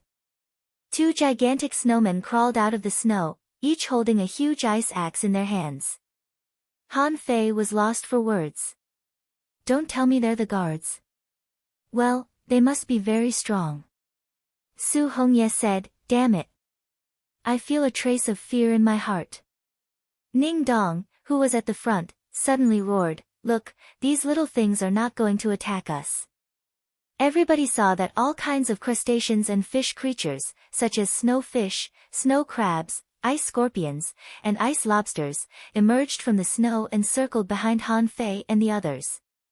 In all directions, more and more creatures were gathering behind them. It seemed that they were forcing them to move forward. There was no need to fight at all. Those puppets made of snow didn't attack people at all. However, they were driving Han Fei and the others away. Even a fool knew that these things were trying to drive them into the palace. The captains all gasped. Originally, he thought that he had chosen a safe path, but when he saw the two giants that were at least 500 to 600 meters tall, anyone would feel apprehensive. After the time it took for half an incense stick to burn, when they were already a kilometer away from the foot of the giant, they were shocked to find that in front of them was a path completely made of ice. Behind him, the snow monster army had already stopped hundreds of meters away. It seemed that after driving the crowd here, the rest was none of their business. Yi Xiangxiang said, "It seems that we have to run over." Han Fei stretched out one hand, and an ice spear appeared in his hand. The water control technique didn't seem to be bad for controlling ice. Shio! The spear pierced through the air. In the end, after flying for 100 meters, he saw a wave of air coming from the ice surface, and the ice spear was directly blasted into pieces. Eh! The two giants didn't move. Everyone glanced at Han Fei. Ning Dong took out a real spear from his armor box and threw it out as well. This time, one of the ice giants gently waved its ice axe. A sharp axe light landed on the spear at an incredible speed. Kacha! The spear was broken. An ultra-quality spiritual weapon couldn't even resist a casual attack from the ice giant. Suemo said, I think it's possible that we chose a more difficult path. Han Fei said with a faint smile, then you should go back. Suemo glanced at Han Fei coldly.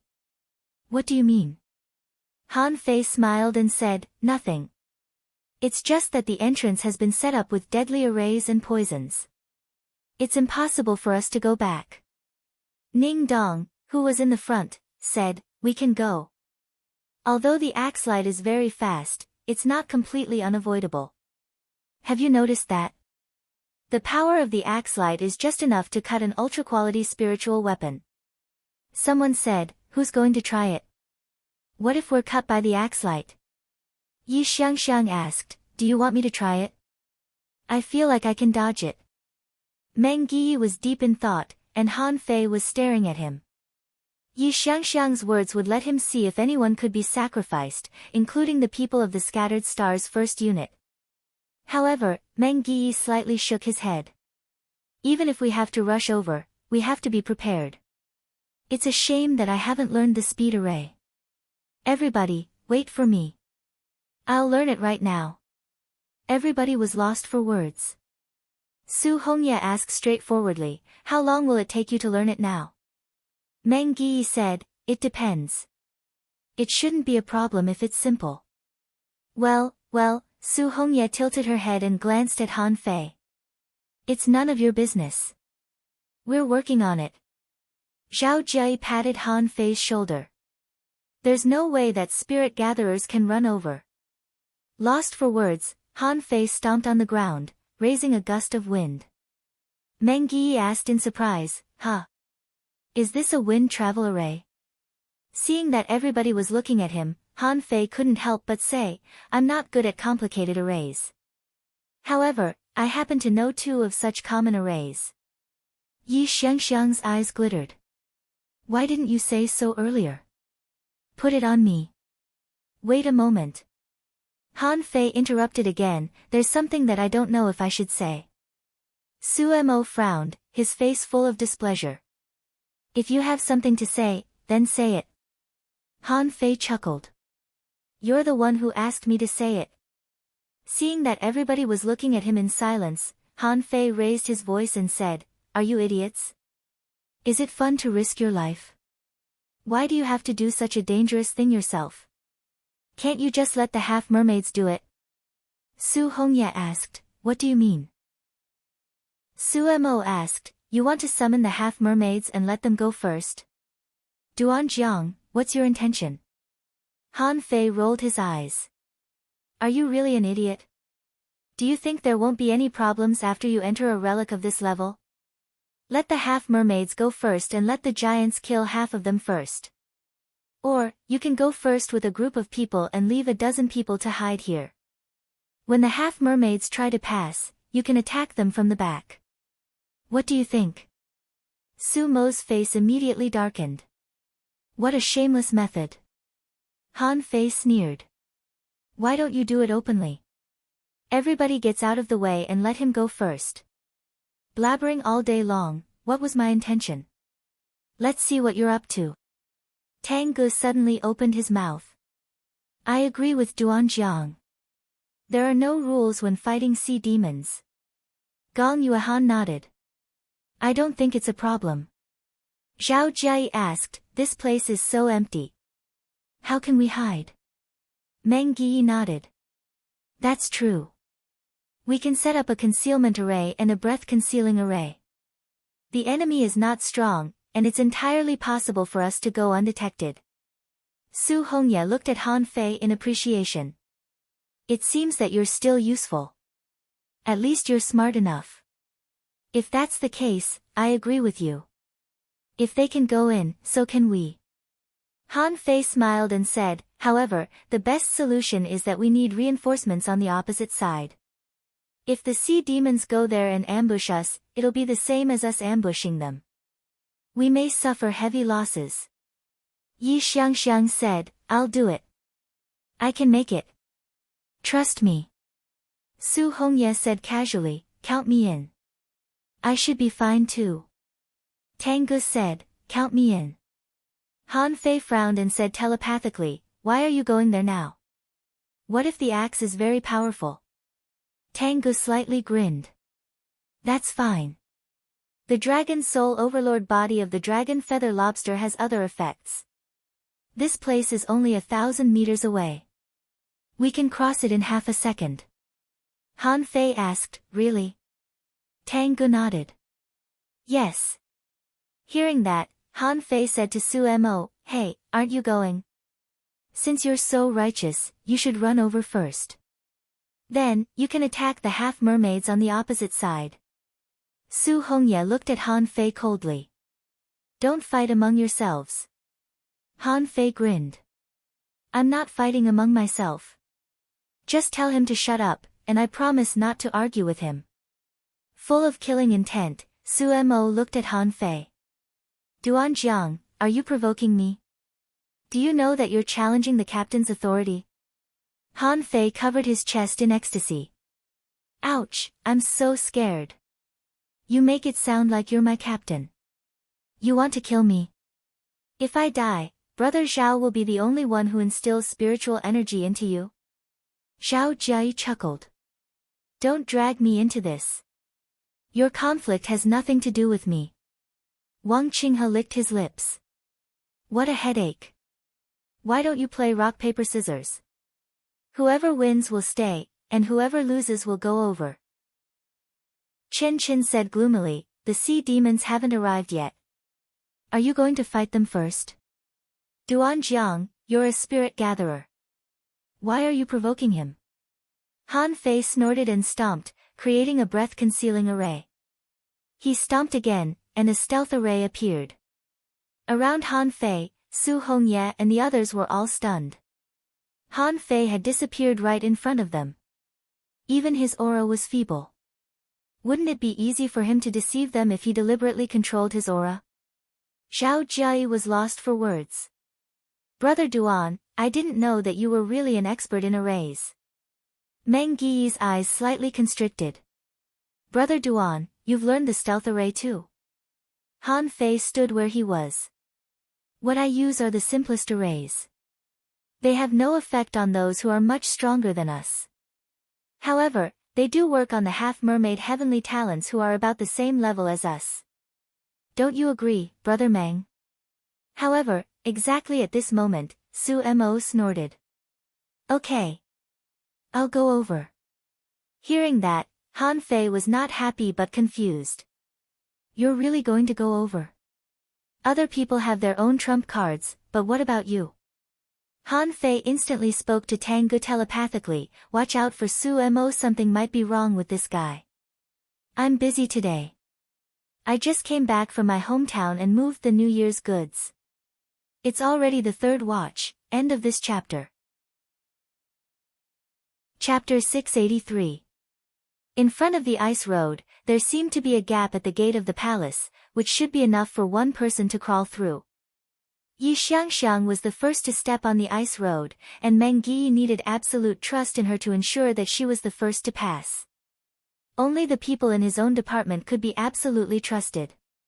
Along the way, Yi Xiangxiang was just equivalent to an ordinary hunter and didn't show any particularly outstanding performance. However, when she stepped onto the path of ice, her entire body immediately turned into layers of shadows. Then, she disappeared. Han Fei's eyes, according to the flow of spiritual energy, could only vaguely sense Yi Xiangxiang's position. And perception didn't seem to work on this ice road. Huff. The big axe in the ice giant's hand didn't move much. No one knew if it was an illusion, but when the giant axe moved, everyone felt that it was very slow. However, this moment seemed to last quite a long time. Suddenly, on the ice road, Yi Xiangxiang appeared 500 meters away. In everyone's sight, there were always shadows shaking around Yi Xiangxiang's body. It could be said that it was an afterimage, but it wasn't. She seemed to be able to pass through the afterimages at will. At this moment, Yi Xiangxiang put one hand on the ice, bounced out, and disappeared. and the other ice giant moved. The two big axes struck at the same time, and the breathtaking axe light directly cut out Yi Xiangxiang's shadow. Everyone only saw that Yi Xiangxiang's figure flipped between the giant axes. With the power of the giant axes, she directly bounced to the opposite side. When she landed safely in front of the palace on the opposite side, she waved at Han Fei excitedly and shouted something. However, Yi Xiangxiang's voice seemed to have disappeared, and no one could hear what she was shouting at all. Meng Yi said solemnly, "I can't hear you. It seems that this ice road has isolated the communication between us." Yi Xiangxiang also found the problem. So her expression changed from happy to dancing, as if she wanted to say something but couldn't. There was no response, which made her anxious. Tang Gu shouted, "I'm the second one." Han Fei said, "Be careful. Yi Xiangxiang seems to be saying something bad." Tang Gu glanced at Han Fei. "It's okay. I'm faster than her." Tang Gu stepped on the ice road, and with a dragon roar, a white light enshrouded him. Following which, a white dragon shadow completely ignored the snow giant's giant axe and directly rushed out. Han Fei's heart tightened. Was this the special ability of the white dragon feather lobster or the dragon soul overlord body? No one saw Tang Gu. It was as if he did not exist at all. When the great ice axe cut through the dragon's body, the white dragon phantom actually passed through the great ice axe. In less than half a breath, Tang Gu had appeared in front of the palace. Everyone was stunned by this scene. Someone asked in surprise, "Tang Gu? Where did this person come from? How could he be so fierce?" These people were temporarily transferred, so they were not familiar with each other. To be precise, no one was familiar with Meng Yi's team because they had never shown themselves in front of others. Therefore, when Yi Xiangxiang and Tang Gu both went over, the wounded man in Zhao Jiayi's team said, "I'm almost recovered. I'll go too." Zhao Jiayi said, "Then take it easy and show your best state. I have a feeling that the snow giants are not simple." The man nodded. Okay. This man was an armorist. However, he had a contractual spiritual beast, the flying fish, which was a speed spiritual beast. He attached the flying fish to him and stepped on the ice road. Two streaks of light burst out behind him, and he moved as fast as an arrow, with one hand on his armor box in case he needed it. However, there was an accident this time. Everyone saw that the man suddenly burned his essence blood when he was about 300 meters away. Furthermore, he had also activated a secret technique that increased his speed by several times. However, he only managed to dodge the first chop by a hair's breadth. Then, when the two snow giants slashed at him at the same time, everyone thought that he would dodge. As it turned out, the man raised 8 giant shields, put on an ultra-quality battle suit, and covered himself in a spiritual energy protective cover. Is he going to block? Crack, crack, crack, the axe fell, and the giant shields were cut into pieces as if they were made of paper. Then, the man was instantly cut apart and blown away by a wild wind, before he fell into the snow far away. A large number of ice and snow creatures pounced on him, drowning him within the ice and snow, causing him to disappear. Everybody looked awful, and Zhao Jiayi said gloomily, "No, this snow giant isn't right. It's too strong." But why did he block it? Such an enormous snow giant could have killed him even if it smashed him, couldn't it? Su Hongye said, "He's not fast enough, and we haven't walked on the ice road yet. I don't know why he chose to block it. Let me." Han Fei glanced at her. "Do you want to wait?" Su Hongye said casually, "That's fine. If we are going to carry out your plan, how can we deal with only 2 enemies? Out of everyone here, I should be the one with the best movement technique." As she spoke, Su Hongye stepped onto the path of ice. Immediately, the ice road was filled with red leaves, as if they were blown by a strong wind. The giant slashed 3 times. But when Su Hongye showed up, she was already in front of the palace. However, she vomited blood and sat cross-legged. Everybody was shocked. Was she injured? Bam! Suddenly, everyone heard a rumbling sound dozens of miles away. Meng Yi's face changed. How can they be back so fast? Han Fei's face slightly changed too. That shouldn't be the case. Did those half-mermaids just wander around the door and then immediately come out? The speed of his return was a little too fast. Everybody looked back, only to see a great array far away. The entrance had become a battlefield. Meng Yi roared, "Hurry up! Who else wants to pass? Pass quickly. My array can't last long. Duan Jiang, set up an array with me." Han Fei looked at Su Mo, "Are you going or not? There's still time for you to pass." Su Mo's face darkened. He purposely glanced at Han Fei and then he took a deep breath. 4 of them passed, and only 1 died. It shouldn't be a problem for him. Immediately, Su Mo roared, "I'll pass." When Su Mo said that, both Han Fei and Meng Yi's eyes glittered. It was a life-and-death decision. At such a moment, it would be easy for Su Mo to notice something wrong. As he spoke, Su Mo stepped on the ice road and activated a secret technique. His strength was boosted to the peak, and he was also extremely fast. When the ice giant's axe was slashed, he suddenly unleashed his essence blood and passed through the first attack. When the 2 giants attacked at the same time, Su Mo vomited a mouthful of blood. Then, he saw a flash of blood. Zhao Jia said, "Huh. Blood escape. That secret technique has a lot of side effects. Why did he choose this technique?" Ning Dong suddenly said, "I know the blood escape technique too, but I learned it as an armorist. After all, blood escape is unparalleled in the art of escape. It doesn't seem to be a problem." Han Fei's eyes dimmed. He felt that it was a bit weird, but it was true that the man was not a sea demon. Han Fei was greatly relieved. It seemed that he was overthinking. Maybe he was just disgusted by that guy. Meng Yi roared, "The rest of you, dig into the ground now. Duan Jiang, set up a breath-concealing array first, and then a stealth array and a stealth array. Is that okay with you?" Han Fei shook his head.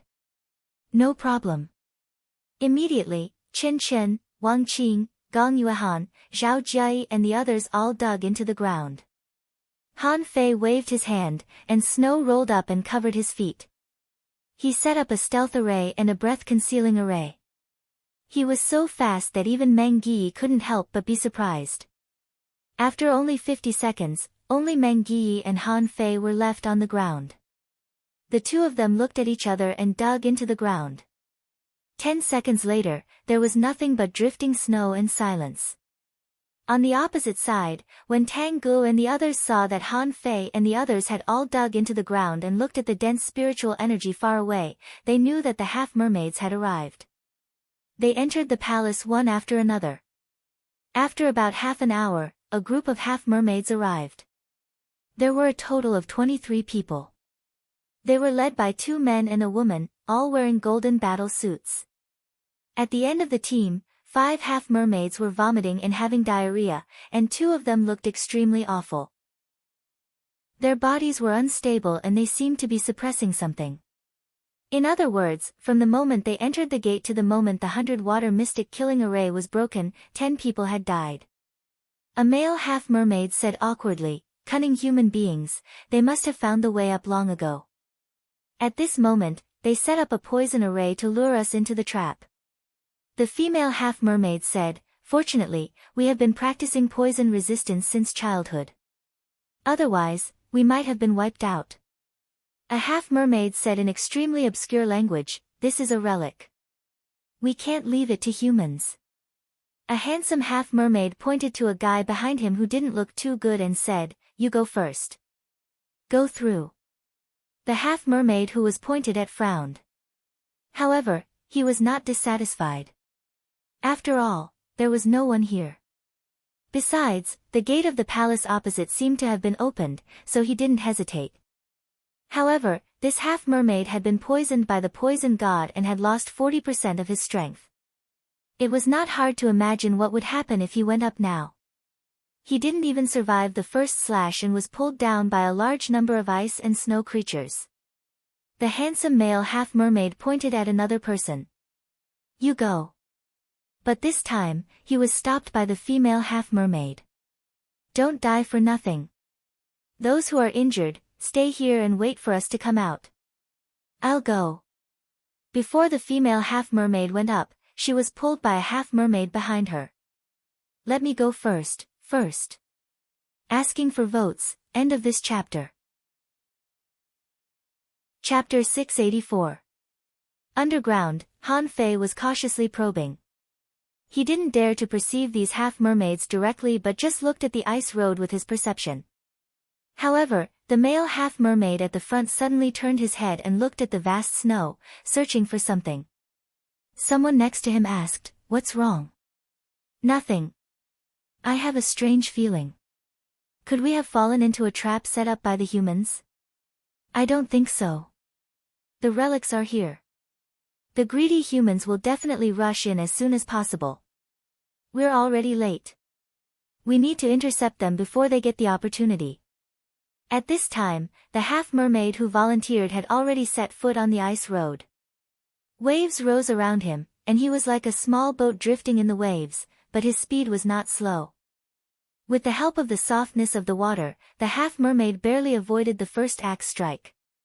Then, when the two axes fell, he turned into a tide and pounced. However, his speed was much slower, and he was greeted by the third attack of the ice giant. Puff! The half-mermaid was still killed. Because of his speed, he failed to pass and was drowned by the ice and snow. Two half-mermaids were killed in a row, and the half-mermaids were a little hesitant. The female half-mermaid at the front said, "Did everyone see it? We can't slow down. If Yuchi didn't slow down just now, he might have passed by now. This road is not as difficult as you think. Let me do it." Another female half-mermaid walked out. This time, this half-mermaid directly used some kind of secret method to turn into 6 water arrows on the ice road, spinning and shooting away quickly. In terms of speed, it was even faster than Sumo. Of the 6 water arrows, only 2 were cut off. The remaining 4 successfully passed through and turned back into the half-mermaid. However, after landing, the half-mermaid staggered slightly. Obviously, it was injured in the process of walking. However, this brought hope to the other half-mermaids. Immediately, one after another, the half-mermaids began to cross. 1, 2, 8 people tried the road in a row, and 6 passed the ice road. Among them, the leading half-mermaid in a golden battle suit was standing opposite, waiting for his teammates. At this moment, it was Han Fei and the others who were not calm. That ice giant looks so powerful. Why was the efficiency at killing enemies so low? Han Fei suddenly received Meng Giyi's voice in his head, "Don't let them pass again. I'm afraid that the 4 of them won't be able to hold on if another one goes there." The moment Meng Giyi transmitted his voice, the half-mermaid girls standing in front of the ice road suddenly turned around and shouted, "Who's there?" Han Fei was speechless. What a stupid teammate. Meng Giyi was a smart guy, but why did he drop the ball at such a critical moment? Puchi. The moment the half-mermaid girl turned around, 2 figures suddenly jumped up from the snow. One of them, Wang Qing from Han Fei's team, stabbed a dagger into the neck of a male half-mermaid almost instantly. Then, with a tap of his foot, he charged at a half-mermaid who was detoxifying. Ning Dong from Meng Giyi's team came out with Wang Qing.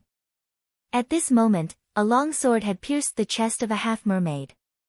At the same time, he held a big shield with his body and knocked another half-mermaid into the ice road. Do it. Immediately, everyone jumped out and began to pounce. They were ready to kill the other party before they could react. But at this moment, an unexpected change took place. First of all, the half-mermaid that Wang Qing chose, who seemed to be the most seriously injured, suddenly bared its teeth, and a golden harpoon, like a spear piercing through the sky, instantly nailed Wang Qing to the snow in the air. Immediately afterward, an armorist on Zhao Jiayi's team was pierced by a half-mermaid who seemed to be healing himself. On the other side, Chen Aochen directly punched a male and a female half-mermaid in the front. After Ning Dong's furious attack, a weird machete flew out of the armor box on his back and cut a half-mermaid who was sneaking up on him into halves. On the other side, a blood-red demonic clam had swallowed a hunter from Sumo's team. The two sides met face to face, and in less than 3 breaths of time, in a situation that neither side had expected, 7 or 8 people had died. On the ice road, the half-mermaid that Ning Dong bumped into was also killed. After all, he wasn't ready yet. In a hurry, he didn't even have time to activate his secret technique. Meng Yi roared, "Retreat!" The battle was over. The ground was littered with corpses, and Meng Yi's eyes were bloodshot. In the first round, 3 people were killed on his side, and there were only 12 left. On the half-mermaid's side, Ning Dong killed 3 alone, and the others killed 3 together, leaving 9. On the other side of the ice road, several half-mermaids were roaring, but no one could hear them. Han Fei and the others naturally didn't take it seriously.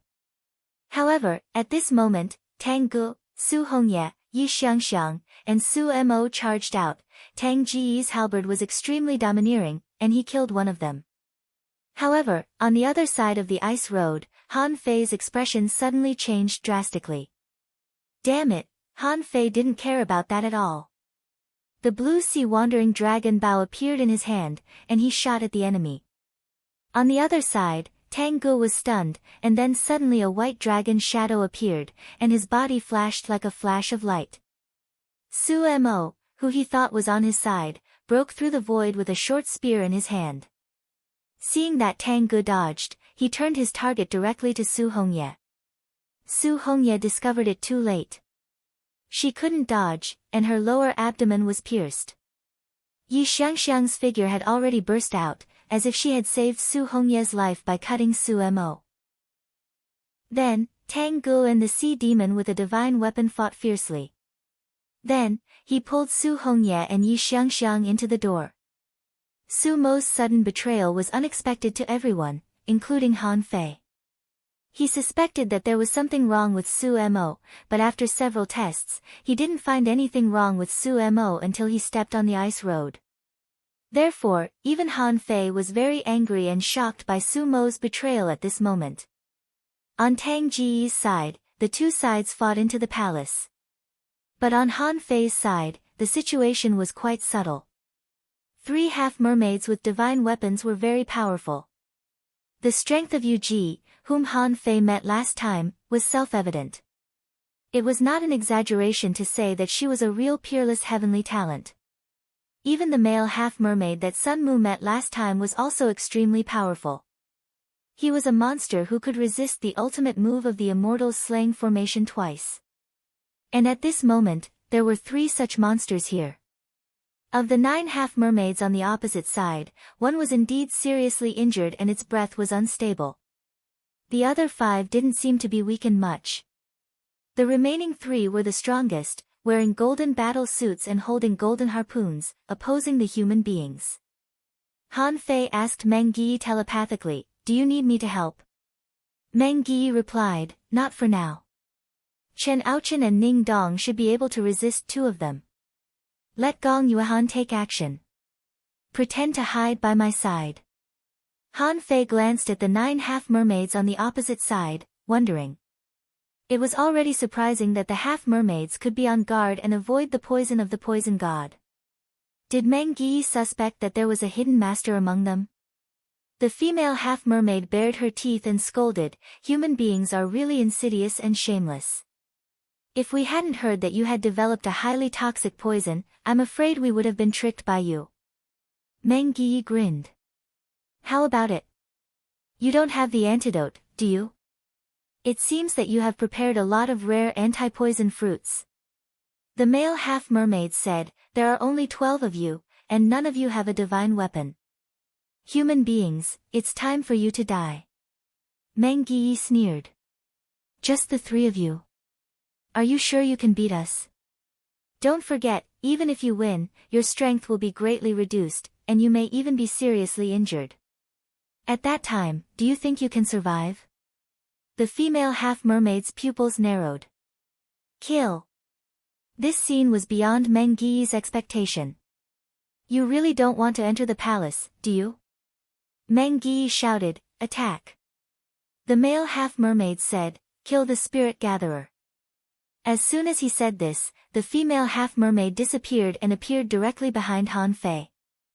Han Fei stepped on the ground, activated the coiled turtle array, put on an ultra-quality battle suit, and covered himself with a spiritual energy protective cover. Next to Han Fei, with a swish, a dazzling sword light suddenly burst out and slashed at Han Fei's back. The aftershock of their battle almost didn't break the coiled turtle array around Han Fei. Immediately, Meng Gi protected Han Fei. Although Zhao Jie was a spirit gatherer and a soul warrior at the same time, he had taken the same path as Han Fei. But at this moment, he jumped into the defense array set up by Meng Gi. Soul warriors who practiced both were usually self-defense, and their real combat ability was much worse than that of the top soul warriors. At this moment, Zhao Jie patted his chest. That scared me. They're a bunch of lunatics. Huh. Snowflakes burst and fluttered all over the sky. Chen Aochen's fists were as fast as shooting stars, and there was already a blazing fist light on his hands. He and a male half-mermaid in golden armor rushed into the snow. As soon as they entered the surrounding snow, a large number of ice creatures emerged from the ground. As long as they dared to go over, these ice creatures seemed to have the courage to pounce on them. The dense number was like a big fish tide, so none of them dared to fight them. Another male half-mermaid in golden armor fought Ning Dong. Ning Dong opened his armor box and protected himself with a shield. His knives and swords surged like tides, and the two of them were locked in a fierce battle. The others were fighting the other half-mermaids. He saw that Zhao Jie and Han Fei's fingertips had never stopped moving at all. Especially Han Fei, he even secretly cast a stealth array on himself at this moment. In the chaos, a half-mermaid's body suddenly froze in midair, and then it was pierced by a soul warrior's spear. Fortunately, his companion spirit was an octopus, which absorbed the spear. Otherwise, he would have been killed. Not good, kill the enemy's spirit gatherer. He knows sealing techniques. Second. Asking for votes, end of this chapter. Chapter 685. The sealing technique, as the name suggested, was a technique to seal opportunities, space, strength, and so on. The sealing technique that Han Fei knew could also be called the spirit sealing technique. It was unrealistic to seal someone's strength, but it could block the flow of spiritual energy. If he was facing a stronger opponent, it wouldn't be of much use. However, if the opponent wasn't too strong, or even weaker than him, the spirit sealing technique would be of great use. Sometimes, a battle between the strong was over in a flash. As soon as Han Fei used the spirit sealing technique, two half-mermaid heavenly talents were possessed by their associated spirits. One of them raised the snow in the sky and stabbed Han Fei from the ground with weird earth thorns. The other took 3 punches from Chen Aochen head-on, and the golden harpoon in his hand pierced through Meng Gi's defense array like a poisonous dragon drill. Zhao Jie screamed and pounced on the empty space next to him. Zhao Jie was speechless. Spirit gatherers are already hostile enough, and now you've exposed your spirit sealing technique. Why does this guy know the spirit sealing technique? Zhao Jie had wanted to learn the spirit sealing technique before, but in order to learn it, he had to find a way to seize control of the spiritual energy in other people's bodies. That was the most crucial problem with this formation technique. A top master didn't even need the assistance of an array. He could even directly draw the spiritual energy in the enemy's body to seal the enemy's spiritual energy. However, an array master had to forcibly mobilize the spiritual energy around the enemy through an array to affect the flow of the enemy's spiritual energy. This was as difficult as climbing to the sky for a spirit gatherer. But did Han Fei know such an array? Meng Gi was stunned for a moment. Duan Jiang, when Meng Gi shouted, he saw that Han Fei's footsteps were weird. His body was moving forward, but when he stepped on the ground, he moved half a foot back, both attacks brushed past Han Fei dozens of centimeters away. Han Fei changed his footsteps and screamed, "I'm going to die. I'm going to seal." The injured half-mermaid had just landed and was about to retreat. The spiritual energy in his body stagnated again, and then a dagger was stabbed into the back of his neck. In fact, he had already noticed the hunter's attack, but he couldn't run his spiritual energy, and his body's instinctive reaction speed couldn't keep up with the hunter's attack. Puchi. When this half-mermaid died, with a roar, the two sides split the battlefield again. After this confrontation, there were only 8 half-mermaids left, and they all stared at Han Fei angrily. Han Fei clicked his tongue and said, "Why are you looking at me? If you have the ability, let's continue fighting. I can't beat you guys, but my teammates can." Chen Aochen laughed heartily. "That's great. There are only 8 of you left. Let's end it here." Ning Dong sneered, "Don't you think it's too late to stop fighting now?" The male half-mermaid holding the golden harpoon on the opposite side roared, "If you fight desperately, you'll all die." Chen Aochen shouted, "That's not necessarily true. Why don't we fight again?" However, Meng Yi suddenly said, "It's not a bad idea to stop fighting for now.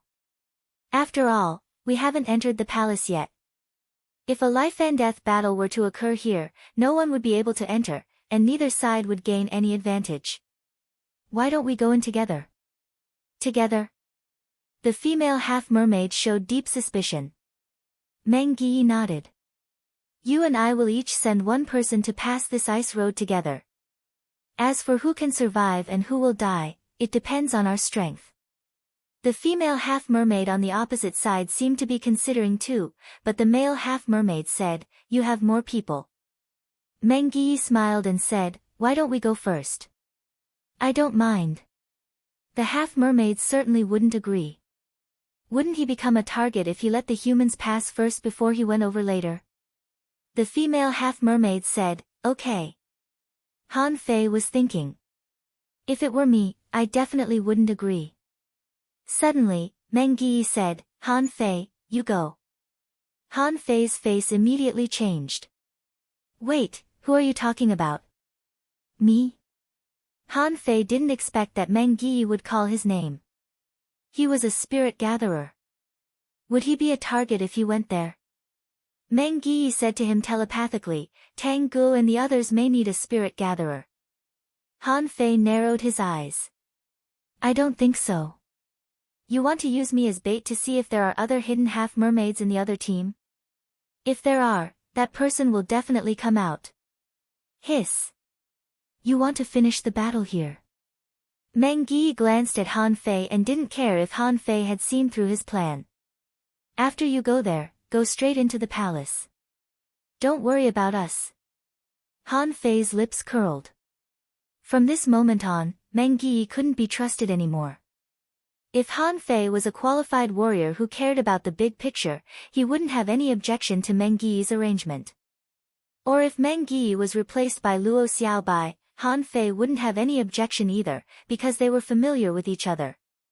But Meng Yi was just making use of him. But Han Fei was not a person who cared about the big picture. He was quite selfish. Even he thought so.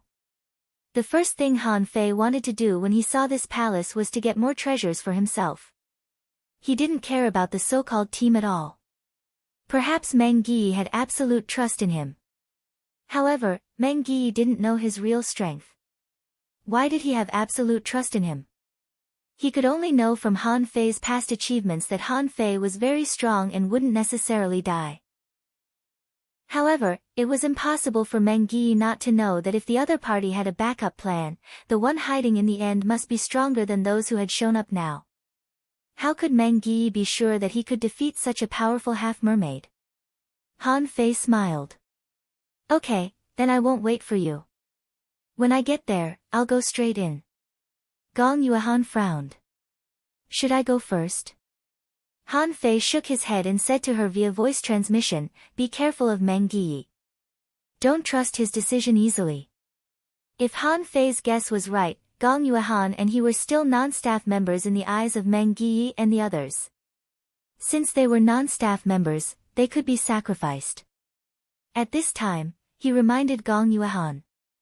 If something happened, he might be able to make an ally.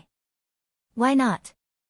When the half-mermaid heard that Meng Yi asked Han Fei to go first, she seemed slightly surprised, but didn't react much. The female half-mermaid said, "Six, you go first." Han Fei was quite speechless about these half-mermaids. What the hell is this name? Did they change their name from Fish E to Fish Dozens? That's too uncultured. The one who came out was a half-mermaid who looked relatively ordinary. But since they could come to this secret realm, no matter how ordinary they were the elites of the elites, just like the 20 people that Liang Tian temporarily transferred here. Every single one of them was extremely skilled. Otherwise, they would have been killed by now. Ning Dong looked at Han Fei. "Duan Jiang, are you okay?" Han Fei hesitated. "I should be okay. I'm fast, and this guy shouldn't be able to catch up with me." Six roared at Han Fei, his eyes full of killing intent, as if he couldn't wait to kill Han Fei now. Meng Yi said, "By the way, since we're working together now, we can't fight over there. Otherwise, we might as well end the battle here. What do you think?" The half-mermaid said, "Okay." Han Fei and Sixth Fish stood in front of the ice and snow road. One human and one demon looked at each other. Almost at the same time, the two of them instantly landed on the ice road. Han Fei's speed was extremely fast. As early as when Han Fei adapted to 10 times the gravity, his speed was already very fast. But most of the time, he didn't need to show it at all. At this moment, since he was the bait, he had to be prepared to be the bait. He had to pretend that he was running desperately. One man and one demon rushed out and turned into two phantoms. However, when Han Fei ran on this ice road, he suddenly discovered a problem. That was, the passage of time on this road was slower than what he saw. From the outside, it seemed that Tang Gu reached the opposite side in half a minute. But in fact, time seemed to be slowing down, or his perception was magnified. Han Fei suddenly felt a sense of crisis, which came from the ice giant ahead. Time was frozen. Although the two were running at extreme speed, they both felt that they had been locked by the axe light. Han Fei immediately changed his footwork and used the 64-dimensional fish dragon dance to simulate the sea racing art. His speed suddenly increased several times again.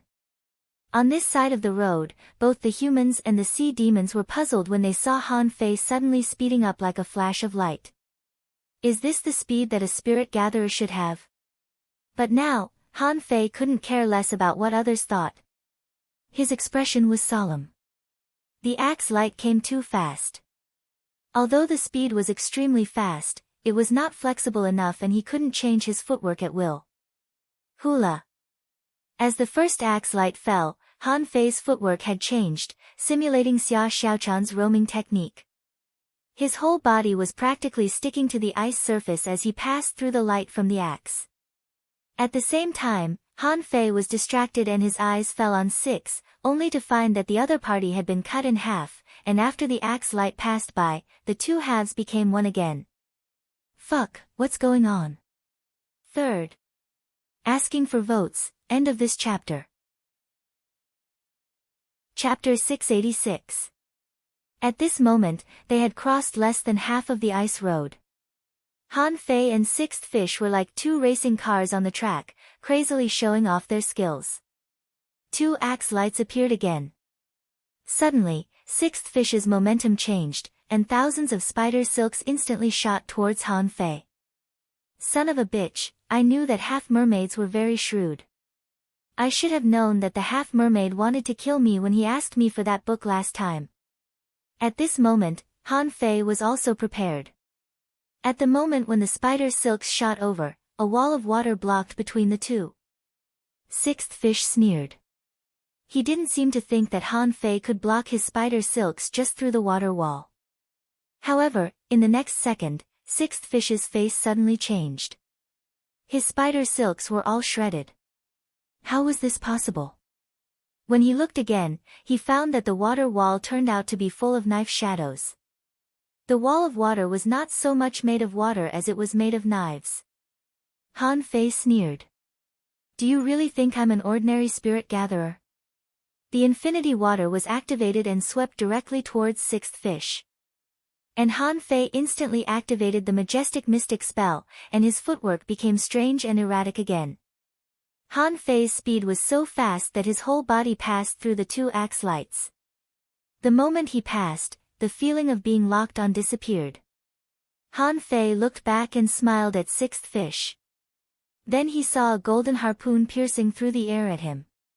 In a flash, Han Fei moved his feet and turned his body in the air. Then, he spat out a mouthful of blood and lay on the ground in front of the palace, motionless.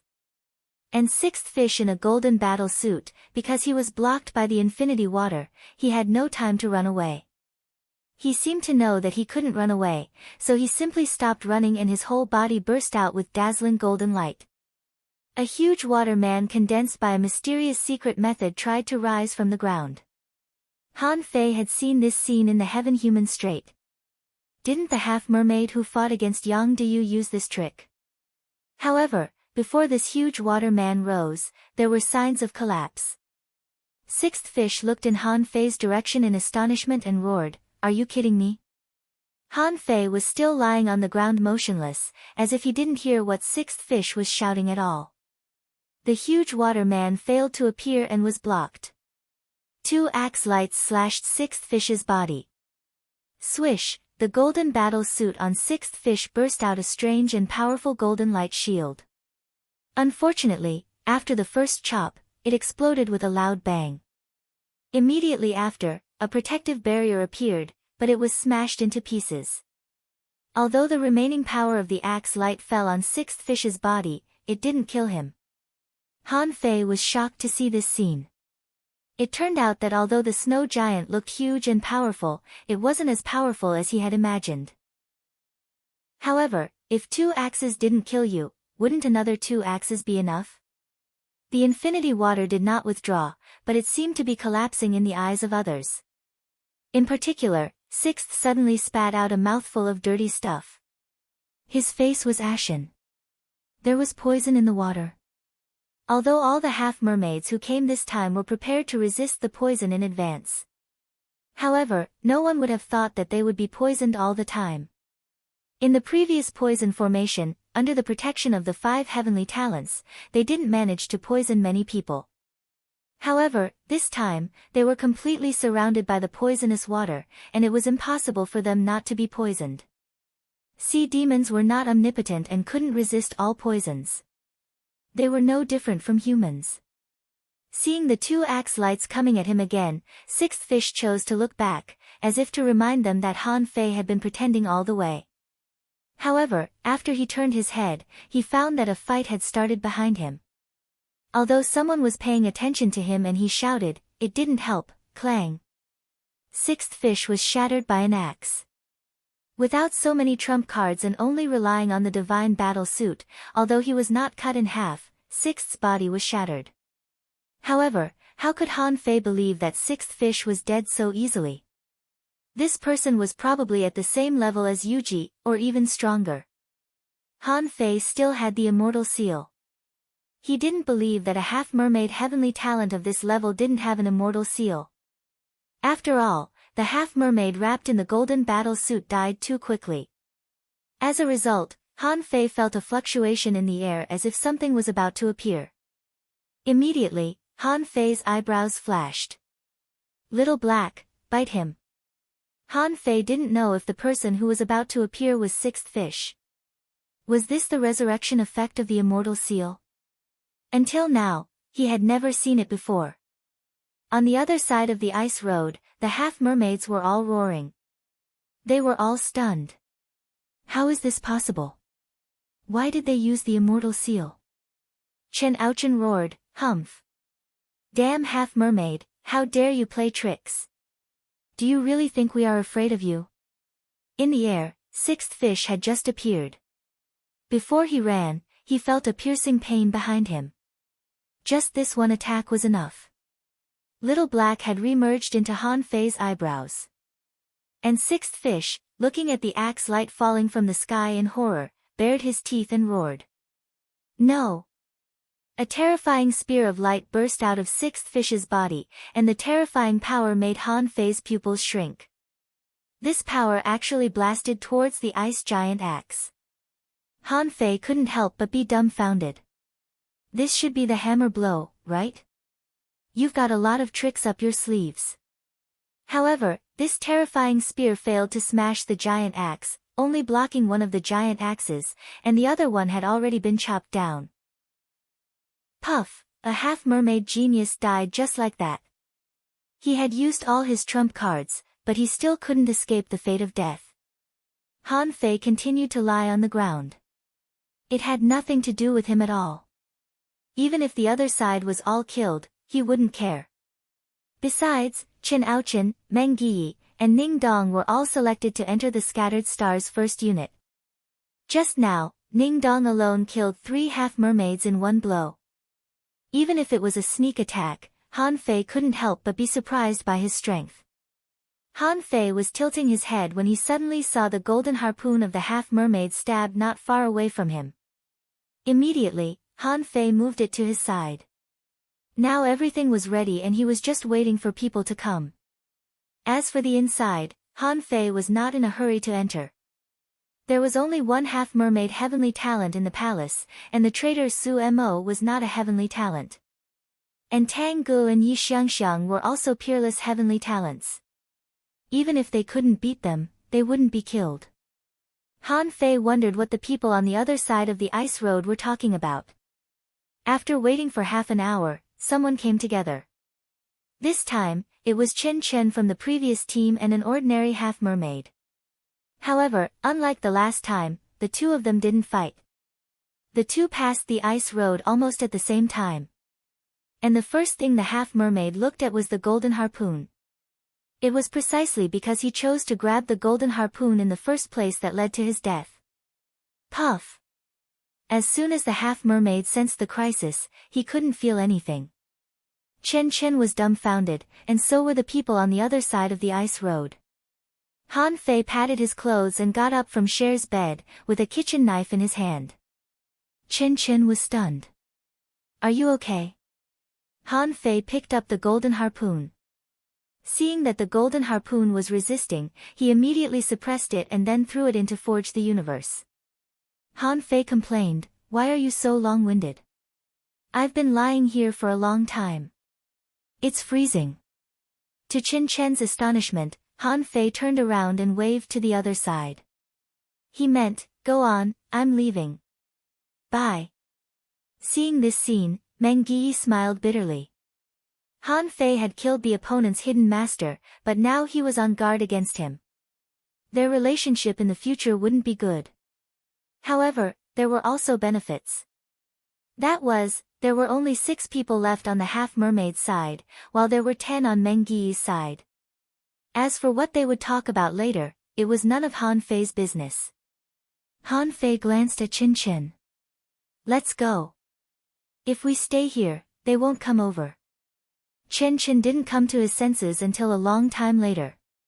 "So, you killed the half-mermaid heavenly talent just now? So, you weren't pierced by the golden harpoon?" Han Fei walked to the gate of the palace and said leisurely, "If I don't pretend to be dead and kill one more, how can I calm my anger? That bastard actually dared to attack me. Did I give him face?" Chen Chen was speechless. He suddenly felt that he was a fucking noob. Didn't they say that this guy was a spirit gatherer? Is this how you gather spirit chi? Formations, terrifying saber skills. Most importantly, he could even put on a fucking act. Who could defend against that? Han Fei smiled at him. "Although I'm lying in the snow, my body and mind are devastated and I'm particularly cold. But for the Scattered Stars Island, I'm not afraid. This is the self-cultivation of an actor." Chen Chen was speechless. "Self-cultivation? I don't believe you." Chen Chen asked, "Are we really going to leave them alone? Should we hide behind the door?" Han Fei sneered. "Why don't you think about whether there are sea demons hiding at the door?" Hearing this, Chin Chin was shocked. That's right. There were more half-mermaids than humans just now. However, as soon as Han Fei said this, he walked in through the crack of the door, not caring whether there was an ambush or not. Chin Chin. Han Fei said, don't be silly. If there were really people, they would have come out and picked up the golden harpoon. How could they let me take it? Fourth update. Asking for votes. The new year is coming. I'm very busy. I'm still updating. Well. I hope you won't get married at the end of the year. End of this chapter. Chapter 687. Sure enough, when Han Fei and Chin Chin entered the palace, it was a dreamy blue as if made of ice. However, upon a closer look, it was a kind of jade-colored bluestone.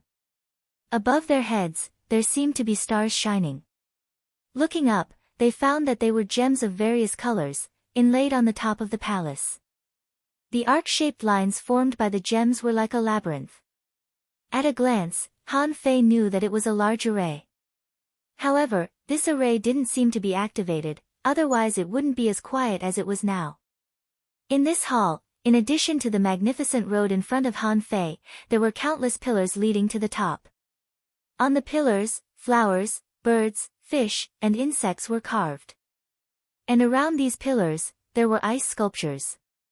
There were soldiers in battle suits and standing with knives. There were cultivators carrying big fish on their heads. There were girls with bottles under their armpits. There were big crabs following people. There were... Wait, Han Fei's eyes suddenly narrowed. What did he see? A four-legged animal. The thing Han Fei saw looked like a huge dog. However, it didn't look like a dog. It had two horns on its head, a face like a big cat, but its eyes were particularly big, and its legs and body were covered with scales. A cat with scales. What breed is this? Han Fei couldn't help taking a breath. When he released his perception, he was surprised to find that in this palace, his perception didn't work at all. Damn it! Chin Chin seemed to have noticed this too. He looked at Han Fei. Where did they go? Should we ambush them at the door? Han Fei shook his head. Ambush them yourself. Even if 3 of them have divine weapons, Meng Yi and his team have 10 people. They are all elites. If they are killed, they can only blame themselves. Han Fei walked straight to the depths of the palace. Immediately afterward, he saw that some ice sculptures on both sides had been destroyed. The traces of a fierce battle showed that there had been a battle here. When Han Fei used the draw technique, Chin Chin guessed that this Duanjiang was not a simple spirit gatherer at all, but a hidden master. However, he had heard of Duanjiang's name before. He was definitely not as powerful as he was now. Had he been hiding his strength before? Chin Chin said, I can't extend my perception. We'll have to explore this palace bit by bit. Han Fei was thinking at this moment. He saw the ice sculptures on the ship and the well. A question popped up in Han Fei's mind. Do we need wells on Levitating Island? There seemed to be some, but it was extremely rare. However, when more and more land creatures appeared, Han Fei's eyelids twitched crazily. Hiss! It can't be. Han Fei suddenly asked Chin Chin, do you know why there are so many secret realms in the ocean? Looking at this secret realm, there were as many as the stars in the sky. We dig every year, but we can't finish it. What do you think? Chin Chin was taken aback, then smiled and said, what's the big deal? Just like how there were countless creatures in the ocean, this must be a mystic realm left behind by a powerful cultivator. Otherwise, how could there be so many treasures in these mystic realms? Han Fei frowned. He felt something was wrong. Before the appearance of terrestrial creatures, it was nothing much. But now, the ice sculpture was right in front of him. Obviously, the thing that looked like a deer couldn't have lived at the bottom of the sea, right? And the big bear that looked like King Kong, why did you tell me that there was such a thing at the bottom of the sea? However, Chin Chin didn't know it, so he didn't understand what Han Fei was confused about.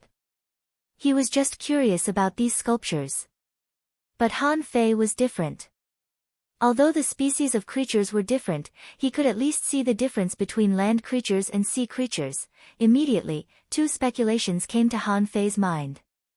Either the original Scattered Stars Island was so large that it covered an area of tens of thousands of kilometers, or even larger. Then, as time went by, either the Earth's crust moved and the Scattered Stars Island sank. Or, there was a huge glacial continent in this world that poured water into the ocean every day, causing the sea level to rise and the land to be silent. However, if there was a glacial continent, how fucking big was it? Just a level 3 fishery alone spanned hundreds of thousands of kilometers. The Scattered Stars Island was even further away. It was said that further away, there was an extremely chaotic endless ocean. What kind of glacial continent could support all this? Han Fei felt that he couldn't think. However, there was one thing he could be sure of: this place was simply submerged. No matter why it was submerged. At least countless years ago, there was land here, and there were land creatures. Thinking of this, Han Fei couldn't help but think of the floating island. Why did people live in the sky? What was the origin of the floating stone? Was there a larger land in this sea? Were there still people living there? A series of questions were stuffed into Han Fei's mind. He found that there were too many mysteries in this world waiting to be unraveled. For some reason, the corners of Han Fei's mouth curled up. It was getting more and more interesting. Exploring the unknown. Would explorers get their names from this? Chen Chen tilted his head and looked at Han Fei. What are you smiling at? Han Fei came back to himself. Huh? Am I smiling? Chen Chen narrowed his eyes, feeling that something was wrong with Han Fei. This person seemed to be strange, so he had to be careful. Han Fei said casually, "Oh. Nothing. I just feel that this world is quite interesting." Suddenly, a strong light came from the front, and there was a faint whistling sound. Han Fei and Chen Chen looked at each other and hurriedly rushed forward. There seemed to be a battle there. As they ran, the blazing light disappeared and was replaced by a dazzling light in another direction, on another road. Han Fei's expression changed slightly. Tang Gu was a straightforward person. He would probably go straight to the secret realm, so he should go straight to the front. Han Fei said, "Let's split up. You go to the side, and I'll go to the front." Chen Chen had always been wary of Han Fei and was thinking of an excuse to separate from Han Fei. Otherwise, if they encountered some treasures and fought again, he might not be a match for Han Fei. The two ran in two directions without hesitation. He had to admit that this palace was really big. In the front hall, there were ice sculptures everywhere, like a fucking large ice sculpture museum. Han Fei ran forward for more than 5,000 meters and didn't look at these ice sculptures again. After all, they were useless. When Han Fei ran to another huge gate, he found that this was a huge dark blue stone gate. The height of the stone gate was more than 800 meters high. If a human stood in front of such a huge gate, not to mention pushing it, even if Han Fei had 10 times his strength, he might not be able to push it open. At this moment, Han Fei was dumbfounded. This gate seemed to be closed. But if it was closed, where did the strong light just come from? Huh? Han Fei tried to push it, only to find that it didn't open. However, Han Fei found that there were neither patterns of flowers, birds, fish, or insects on the gate, nor any fancy patterns. There were lines on the gate, some straight, some curved. Attach. Behind Han Fei, the golden and red wings spread, and he followed him and flew straight into the sky. He always felt that there seemed to be something wrong with this gate. Unexpectedly, when Han Fei surveyed the whole gate in midair, a picture composed of many lines appeared in the vision of the eyes of true vision. Han Fei's heart suddenly raced. This picture. Is it a visualization picture? Han Fei immediately took a breath. Everyone was trying to find treasures. Who would have thought that there would be so many treasures? Whose treasure was 700 or 800 meters high? 200 or 300 meters wide? If he hadn't been able to fly, if he hadn't felt that the lines were weird, if he hadn't often memorized the God-scaring painting, Han Fei wouldn't have thought of flying up to see the full picture of this gate. But after seeing the full picture, Han Fei didn't immediately memorize it. Instead, he turned around, lay flat in the air, and looked at the array inlaid with various gems above his head. No. Isn't it a visualization picture on the gate? Han Fei looked back again, only to find that if he looked at the door as a map of arrays, it seemed to make sense. Then the question was, if it was an array, why did it look like a visualization picture? Han Fei flew in the air, and his eyes flickered. He drew lines with spiritual energy in the air with one hand, trying to imitate a small piece on the gate. Huh! At the moment when a complex pattern appeared, a loud roar suddenly burst out in Han Fei's ears, almost deafening him. Damn it, what the hell is this? Han Fei hurriedly retreated, and the pattern he had drawn just now had been annihilated and disappeared. Han Fei looked at the annihilated spiritual energy pattern in horror. Was it emitted by this array? Han Fei was dumbfounded. So, is this really an array on this damn gate? When he swept his gaze over it again, he discovered that the lines were so dense and numerous, and he had just casually sketched out a small part of the diagram according to what he could see. He had not followed a particular line and copied it one by one. Wow! Did I create an array? First update. Asking for votes, end of this chapter. Chapter 688. Han Fei immediately gasped and felt a gush of hot air rushing to the top of his head, as if he had seen a huge treasure. Yes, Han Fei had thought that the treasures and opportunities were all behind the giant door. But at this moment, he felt that he had found an opportunity. This huge diagram looked more like a battle formation that was formed by the fusion of countless formations. Han Fei chose a random area again and began to draw with one hand. When the complicated lines finally closed, a gust of wind suddenly burst out. Ha ha ha! Han Fei was overjoyed, but then his smile faded and he quickly looked around. Then, he flew in a circle. Making sure that no one was here, he hung himself on a pillar and began to memorize. Unlike the God-scaring painting, this painting was not difficult to memorize. However, there were too many lines on it. Although it looked like a symmetrical pattern, it actually didn't match at all, which was not good for memorizing at all. But Han Fei had the demon purification pot. As long as he remembered a little bit of this thing from beginning to end, the demon purification pot would remember it. So, after about half an hour, a string of information appeared in Han Fei's mind. Ocean Book, the array is mysterious and hidden in nature. Find it, and you will get it. The Ocean Book is a fusion of tens of thousands of arrays. When tens of thousands of arrays are interconnected, they become arrays, which contain infinite changes. If you can forget the array map, you will achieve initial success in arrays. Drawback: drawing arrays from the map is not the essence of the Ocean Book. Deduction: unable to deduce, hiss. Han Fei heaved a sigh of relief. Ocean Book? Isn't this line of formation? Isn't this too exaggerated? Isn't this giant door equivalent to a patchwork of countless arrays? Furthermore, the lines could actually be connected to each other, and from there, a new formation could be created. Is this more advanced than the spirit-gathering scripture? Han Fei was very sure. Although the spirit-gathering scripture had many independent arrays, it was incomparable to this Ocean Book. This was a picture formed by countless arrays. Although he didn't know which arrays were inside.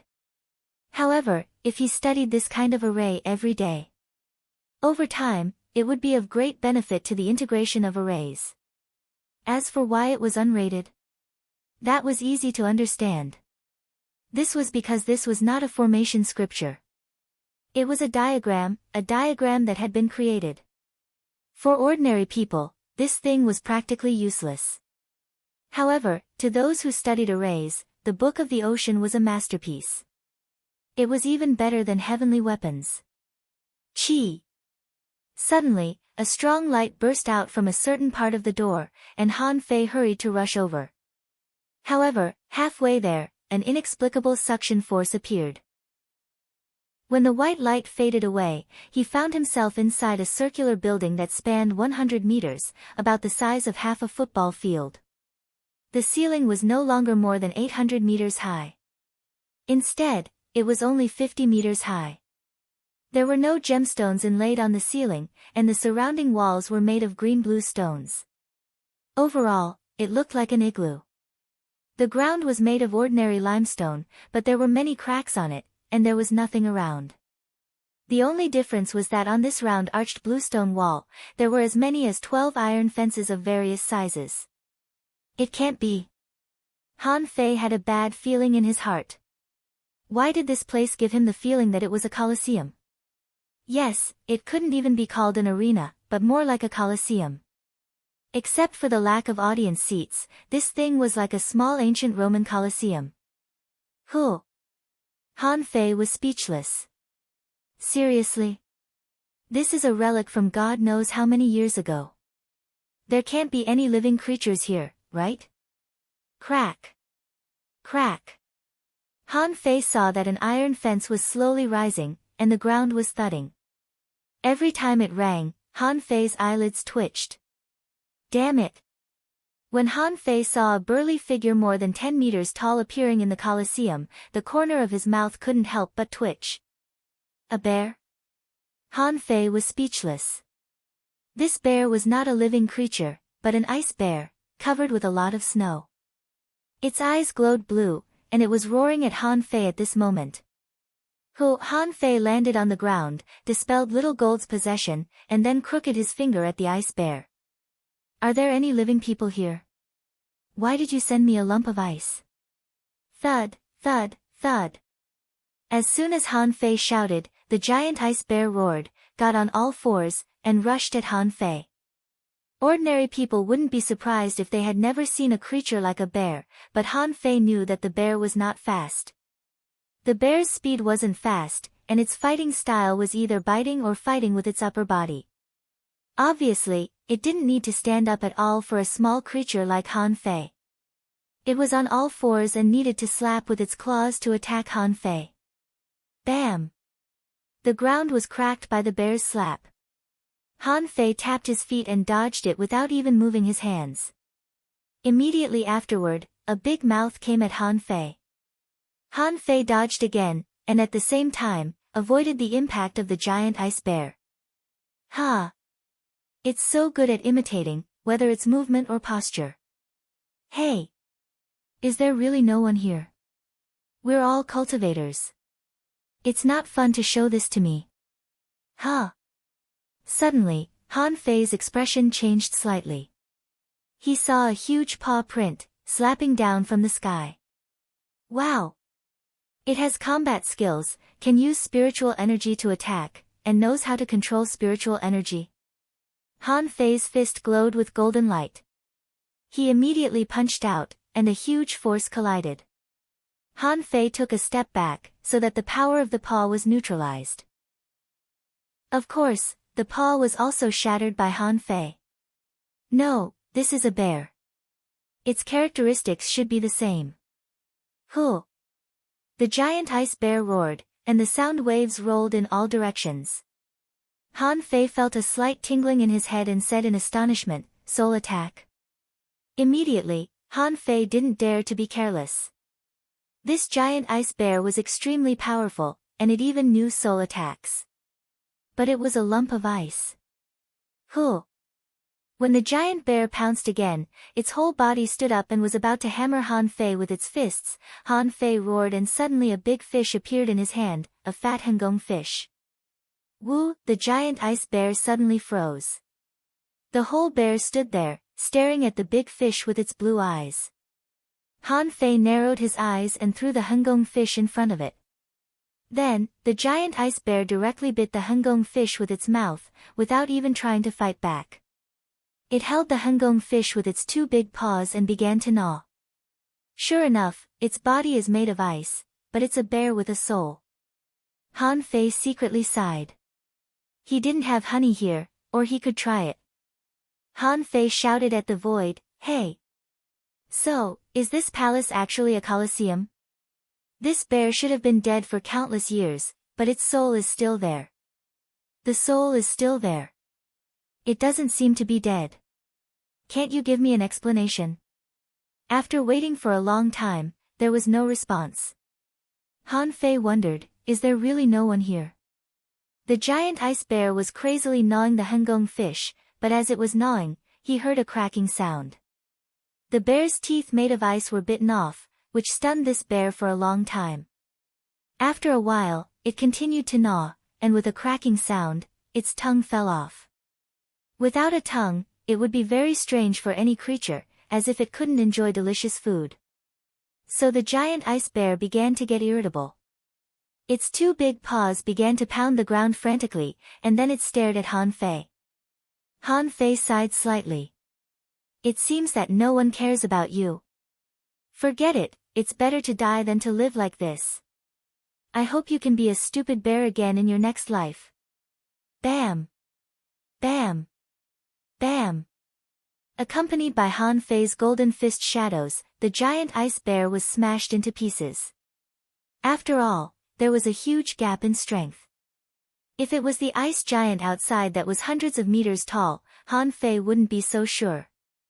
However, the one in front of him was just a giant bear more than 10 meters tall, and it was made of ice. If he could lose, he might as well die. When the giant ice bear was smashed into pieces, Han Fei saw the blue fire in the giant ice bear's eyes floating in the air, flickering. Finally, it slowly annihilated and disappeared. Wow! What's that? A soul? Before Han Fei could think more, another iron fence was pulled up. Han Fei turned around, only to see a slender figure less than 1 meter tall, walking out of the darkness with cat-like steps. Big cat. Leopard? Lion? The monster didn't look like anything. It had the body of a cat, but its face looked like a dog's face that hadn't fully evolved, not cute at all. Han Fei sneered. Are you going to kill all the beasts in these cages? Interesting. Why don't you release them all at once? Swish! The big cat leaped out with a speed that was more than 10 times faster than the giant ice bear from before. Han Fei sneered, slightly tilted his head, and a paw mark scratched the side of his face. Bam! Smashing the big cat with a punch, Han Fei sneered. I'd like to see what's playing tricks on me. Second update. Asking for votes, end of this chapter. Chapter 689. Han Fei found that although these ice sculptures all had souls, they were too weak. The weakest one was almost as strong as a peak-level dangling fisher, and the strongest one seemed to be only comparable to an advanced hanging fisher. But this still shocked Han Fei. It had been hundreds of millions of years. How could he still have such a strong combat power with an ice body? How strong would he be when he was in his peak state? There was a bear, a big cat, a creature that looked like a rhinoceros, a vicious dog. Almost none of the creatures could resist Han Fei. When the 12 iron fences were swept away by Han Fei, a crack suddenly appeared above his head. Without hesitation, Han Fei jumped up directly. Just at the moment when Han Fei jumped up, a cold light was pointed at the center of Han Fei's eyebrows. Han Fei's face changed drastically. He raised his head, stepped on the ground, and activated the 6 spirit armor. At the same time, an ultra-quality battle suit appeared on his body and a spiritual energy protective cover appeared. Kacha! The 6 spirit armor was broken, and the spiritual energy protective cover was broken. However, it bought Han Fei some time. Han Fei suddenly slapped the water-dividing seal in his hand. With a clang sound, a white shadow flew out. At this moment, Han Fei saw that it turned out to be an ice man, a man completely made of ice. Like the previous creatures, this ice man had 2 balls of blue light in his eyes and was holding 2 icicles in his hands. He was obviously a hunter. And he was definitely not weak. At that moment, if it weren't for Han Fei's quick reaction, he would have been killed at this moment. In terms of speed alone, the opponent's strength was almost comparable to Xia Xiaochan's before she came to the Scattered Stars Island. Han Fei immediately narrowed his eyes. Hey! If your soul is still here, you should be able to understand what I'm saying. Why don't we make a deal? Tell me, which era are you from? How long has this palace existed? Was this ocean once a land? Swish! Before Han Fei finished his words, the hunter came at him again, and this time, he was even faster than before. Because it was an ice man, theoretically, this person should have many combat skills that he couldn't use. This restricted him, so when he attacked, although his speed was very fast, he didn't use any special combat skills. Buzz! Buzz! Buzz! Immediately, one icicle after another shot at Han Fei from all directions. This seems to be the only combat skill this iceman can use. Han Fei sneered and stood still, letting the icicles fall on him. However, the moment the icicles fell on Han Fei, they were directly shattered. Not to mention hurting Han Fei, it couldn't even penetrate an ultra-quality battle suit. Han Fei sneered. As I said, let's talk peacefully. Look at you, you've been trapped in this dark place for who knows how many billions of years, and you've never thought of getting out. I see your soul is still there. Why don't we go out? I'll catch a half-mermaid for you. You can destroy its soul and live in it. What do you think? However, the ice hunter was unmoved and charged at Han Fei again. His footsteps were quite strange and even dazzled Han Fei. Han Fei blocked the attack with two knives in his hands. Hey! It's not easy to live until now. Don't force me to kill you. Ding ding ding. Stubborn fool, then go to hell. Swish! Swish! Swish! Hundreds of blue sea wandering dragon daggers suddenly shot out, directly mincing the ice hunter into pieces. Han Fei kicked the broken ice on the ground and spat. I'm talking to you nicely, but you don't listen. Look at your current appearance. You're just an ice sculpture. Do you think you're still a human? After the ice hunter died, another crack appeared on the top of its head. Han Fei sneered. Damn it, do you think I'm here to challenge you? Stage after stage, is there no end to it? This time, Han Fei was fully prepared. Anyway, there was no one around, so he directly attached to Little Fatty, put on the ultra-quality battle suit, activated the spiritual energy protective cover, and activated the 6th spirit armor. He didn't believe that with the strength of this ice hunter, even if there were more powerful ice sculptures on the upper floor, what could they do to him? Therefore, when Han Fei jumped up one floor and was about to block the attack, he found that nothing happened. When he landed on the platform, he found that not far away, there was an ice chair, and on the chair was a dead man wearing an ultra-quality battle suit. This man's style was quite unique. He was leaning against the chair with his legs crossed, and he was holding his chin with one hand. If it weren't for his stiff skin color, Han Fei would have thought this man was still alive. In front of this man, there was an ice sculpture table, on which there was a fish skin map and a jade slip. Seeing this, Han Fei put away the blood-drinking knife, walked straight over, and glanced at the man. This man was a young man in his 20s. In fact, Han Fei couldn't tell his age at all. When one was strong, it was quite easy for him to maintain his age.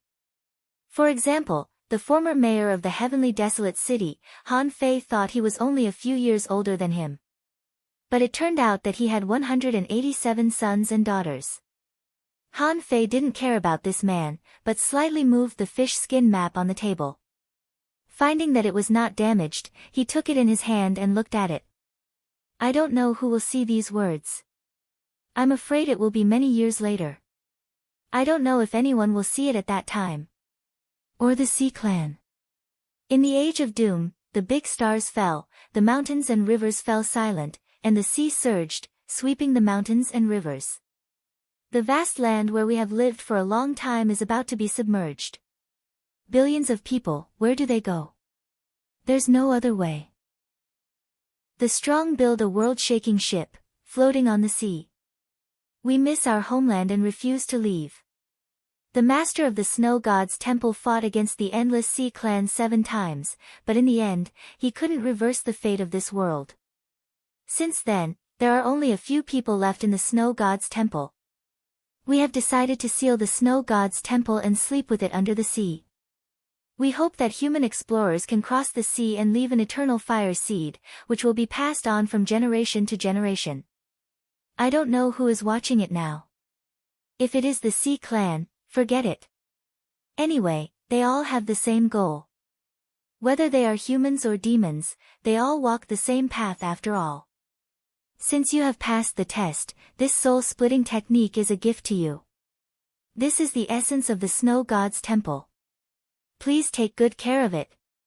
Ha! Between moonlight and snow, you are the third color in the world. Master, wait for me. After reading this paragraph, Han Fei couldn't help but feel excited. The vast land of the universe? Submerged by the sea.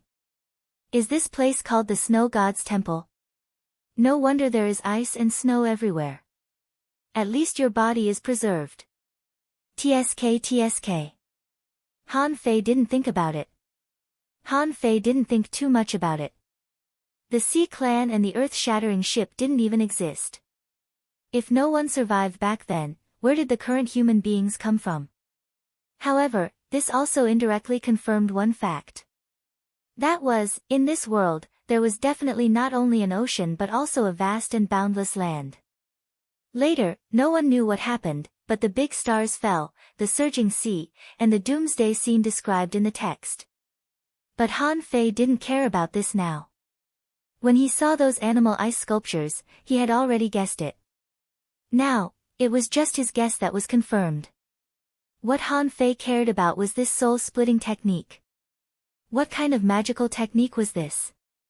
Could it be that the reason why those ice sculptures could fight was because of this thing? Han Fei immediately picked up the jade slip next to him and scanned it with his spiritual power. However, the change happened at this moment. As soon as Han Fei's perception scanned this jade slip, something suddenly happened. A frightening shadow actually followed his psychic energy and charged straight into his mind. Fuck. Han Fei was horrified. Fake. This soul-splitting technique is fake. Han Fei felt his soul suddenly stop, and a voice sounded in his head, "How many years has it been?" Finally, someone is here. Master, when I possess this person, I will come to you. Han Fei roared, "Get out." Ha ha ha. At this moment, it's too late. How can the soul-splitting technique of the snow god's temple be? Ah. How is this possible? What the hell is this? In Han Fei's mind, the demon purification pot suddenly spun, and the 2 vines pulled out a phantom from nowhere. In the phantom, there was a human-shaped face, which was changing and roaring. Impossible, impossible. How can you have such a rare treasure? Let me out. Please. At this moment, Han Fei was like a bystander watching this scene. It wasn't until this person's soul was dragged into the pot by the demon purification pot that Han Fei recovered from the horror just now. Hoo. Fuck, I was scared to death. If it weren't for Master Calabash, wouldn't I have been killed just now? Han Fei couldn't help but be horrified. They were all fucking old coins. At the beginning, he even wrote a long paragraph about how the world was. He had to live and die with the snow god's temple. What the fuck is the third color? It's quite poetic. Poetic my ass. This prehistoric human being is very bad. How could Han Fei let it go so easily? Taking a deep breath, Zhang Xian stepped forward and kicked the man, sending him crashing to the ground. Together with the ice table, he flew directly into the wall. Son of a bitch, I was almost tricked by you. Han Fei took a breath and then suddenly changed his expression. Not good, Tang Gu, third. Asking for votes, end of this chapter. Chapter 690. Han Fei raised his head to see if there was a door above. This time, the door above was gone, but there was an array on the wall of this room. At this time, Han Fei grabbed the ice table and threw it at the array. As a result, the entire table disappeared with this throw. Sure enough. On the other side, in a huge space filled with white mist, there was a spring on the ground that was bubbling with water. White mist was coming out of the spring. Near the spring, 5 people were fighting fiercely. Yi Xiangxiang was fighting 2 half-mermaid heavenly talents. On the other side, Su Hongye, who was injured, was fighting another half-mermaid. However, Su Hongye was seriously injured and had no time to heal herself. Therefore, she was at a disadvantage. If it weren't for her unique footwork that could turn into red leaves all over the sky, she would have been stabbed to death. At this moment, the half-mermaid pierced Su Hongye with a harpoon, but a red leaf floated to his ear. Chilla! Blood spurted out, and one of the half-mermaid's ears was cut off. When Su Hongye reappeared, she was already 30 meters away. Su Hongye shouted, "You go in first. Don't worry about me." Yi Xiangxiang said stubbornly, "No. Enough people have died this time. I can't let any more die." "Ah!"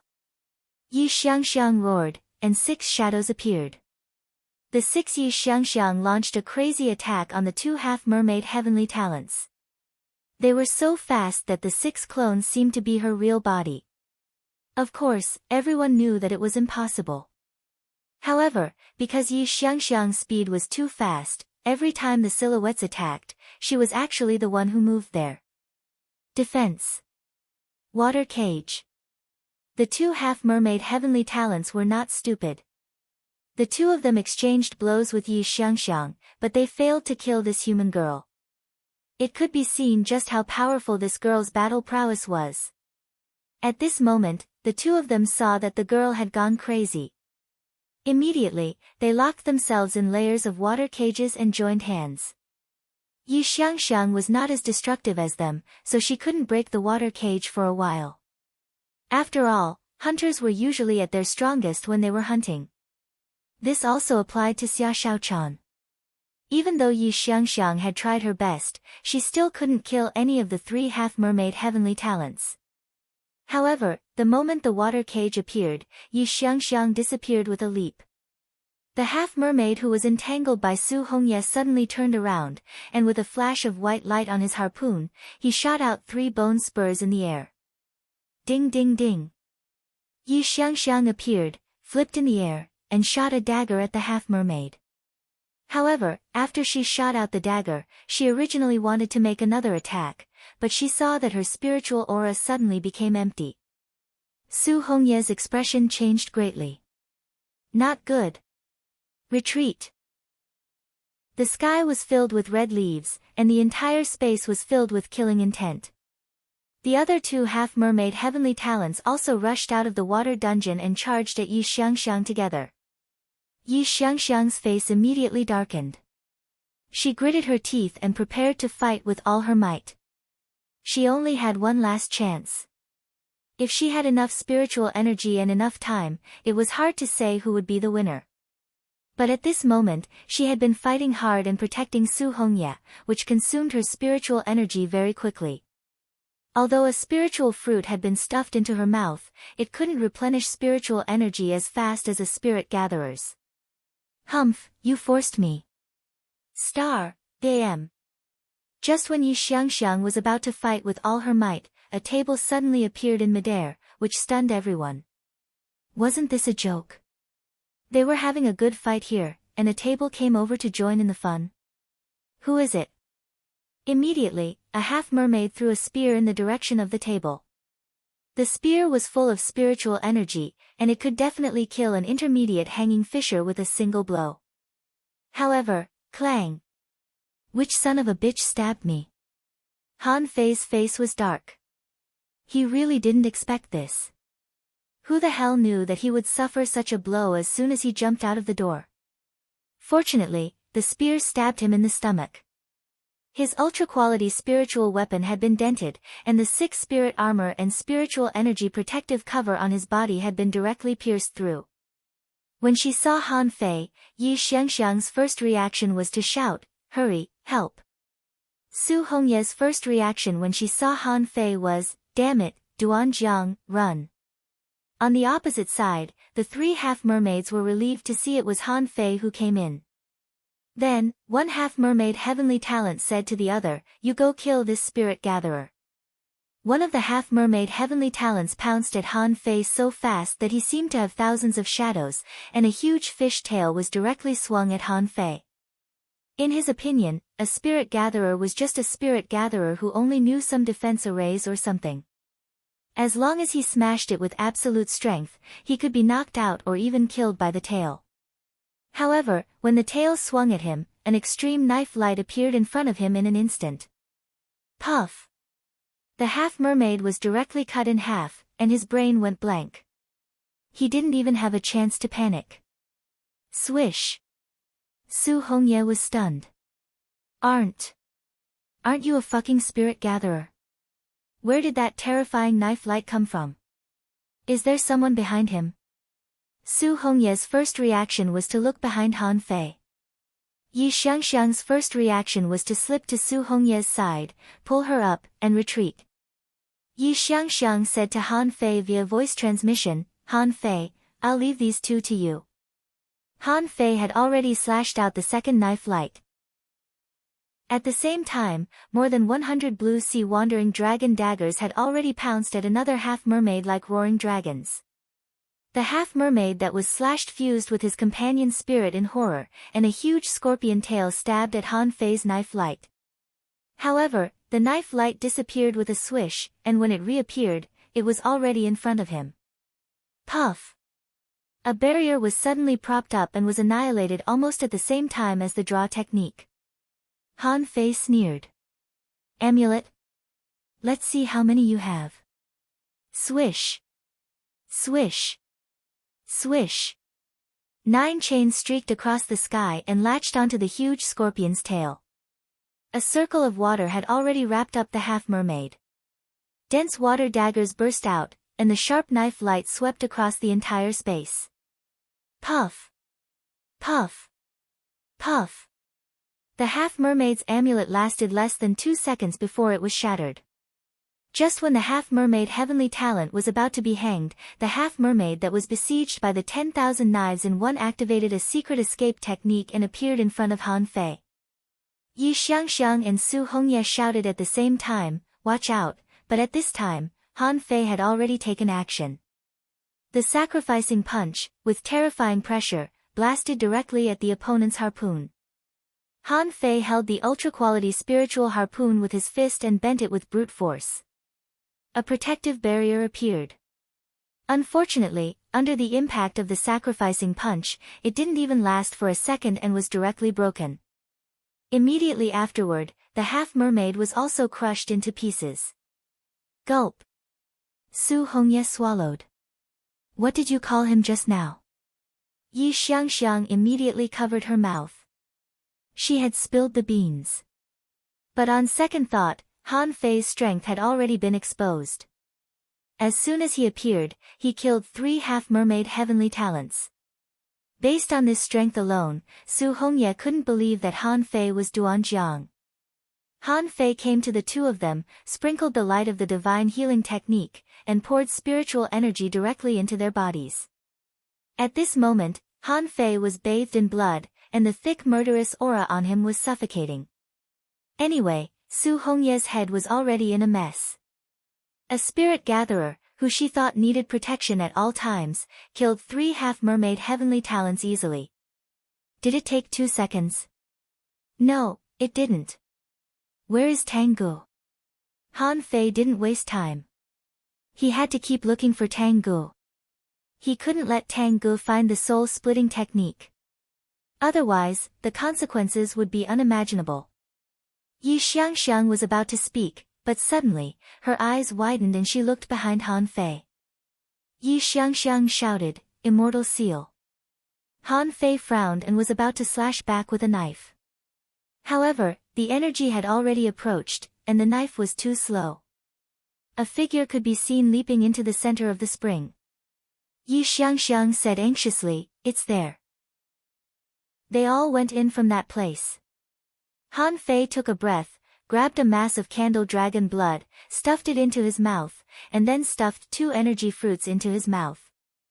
In an instant, energy surged in Han Fei's body, and spiritual energy surged on the surface of his body. Han Fei sprinkled the divine healing technique on the two of them again and injected spiritual energy into them for several minutes. It's about time. When your wounds recover, take some healing pills. I'll go over first. Wait a minute. Su Hongye stopped Han Fei. Han Fei looked back. Su Hongye said, Su Mo betrayed us and joined the enemy. Han Fei nodded. I saw it. Are you all right? If not, I'm leaving. Yi Xiangxiang shouted, wait a minute. There's a half-mermaid heavenly talent with a divine weapon, and 2 half-mermaid heavenly talents who are slightly weaker, plus Su Mo, 4 people. Without looking back, Han Fei broke into the spring. I see. By the way, if you hear the name soul-splitting technique, don't believe anything. 4th update. Monthly votes, recommendation votes, throw them out. I'm an emotionless writing machine. I can't do anything about it. I've already updated more than 270,000 this month. My head is about to explode, and I'm so busy. How about your support? Crying while laughing, end of this chapter. You're tuning into the Blissful Bookshelf YouTube channel. We're so grateful for your support, and don't forget to subscribe to join us on this incredible journey through captivating stories. Your generosity through donations truly makes a world of difference, as it's the primary source of revenue that allows me to expand and enhance this channel for you. Thank you from the bottom of my heart for being a part of this adventure.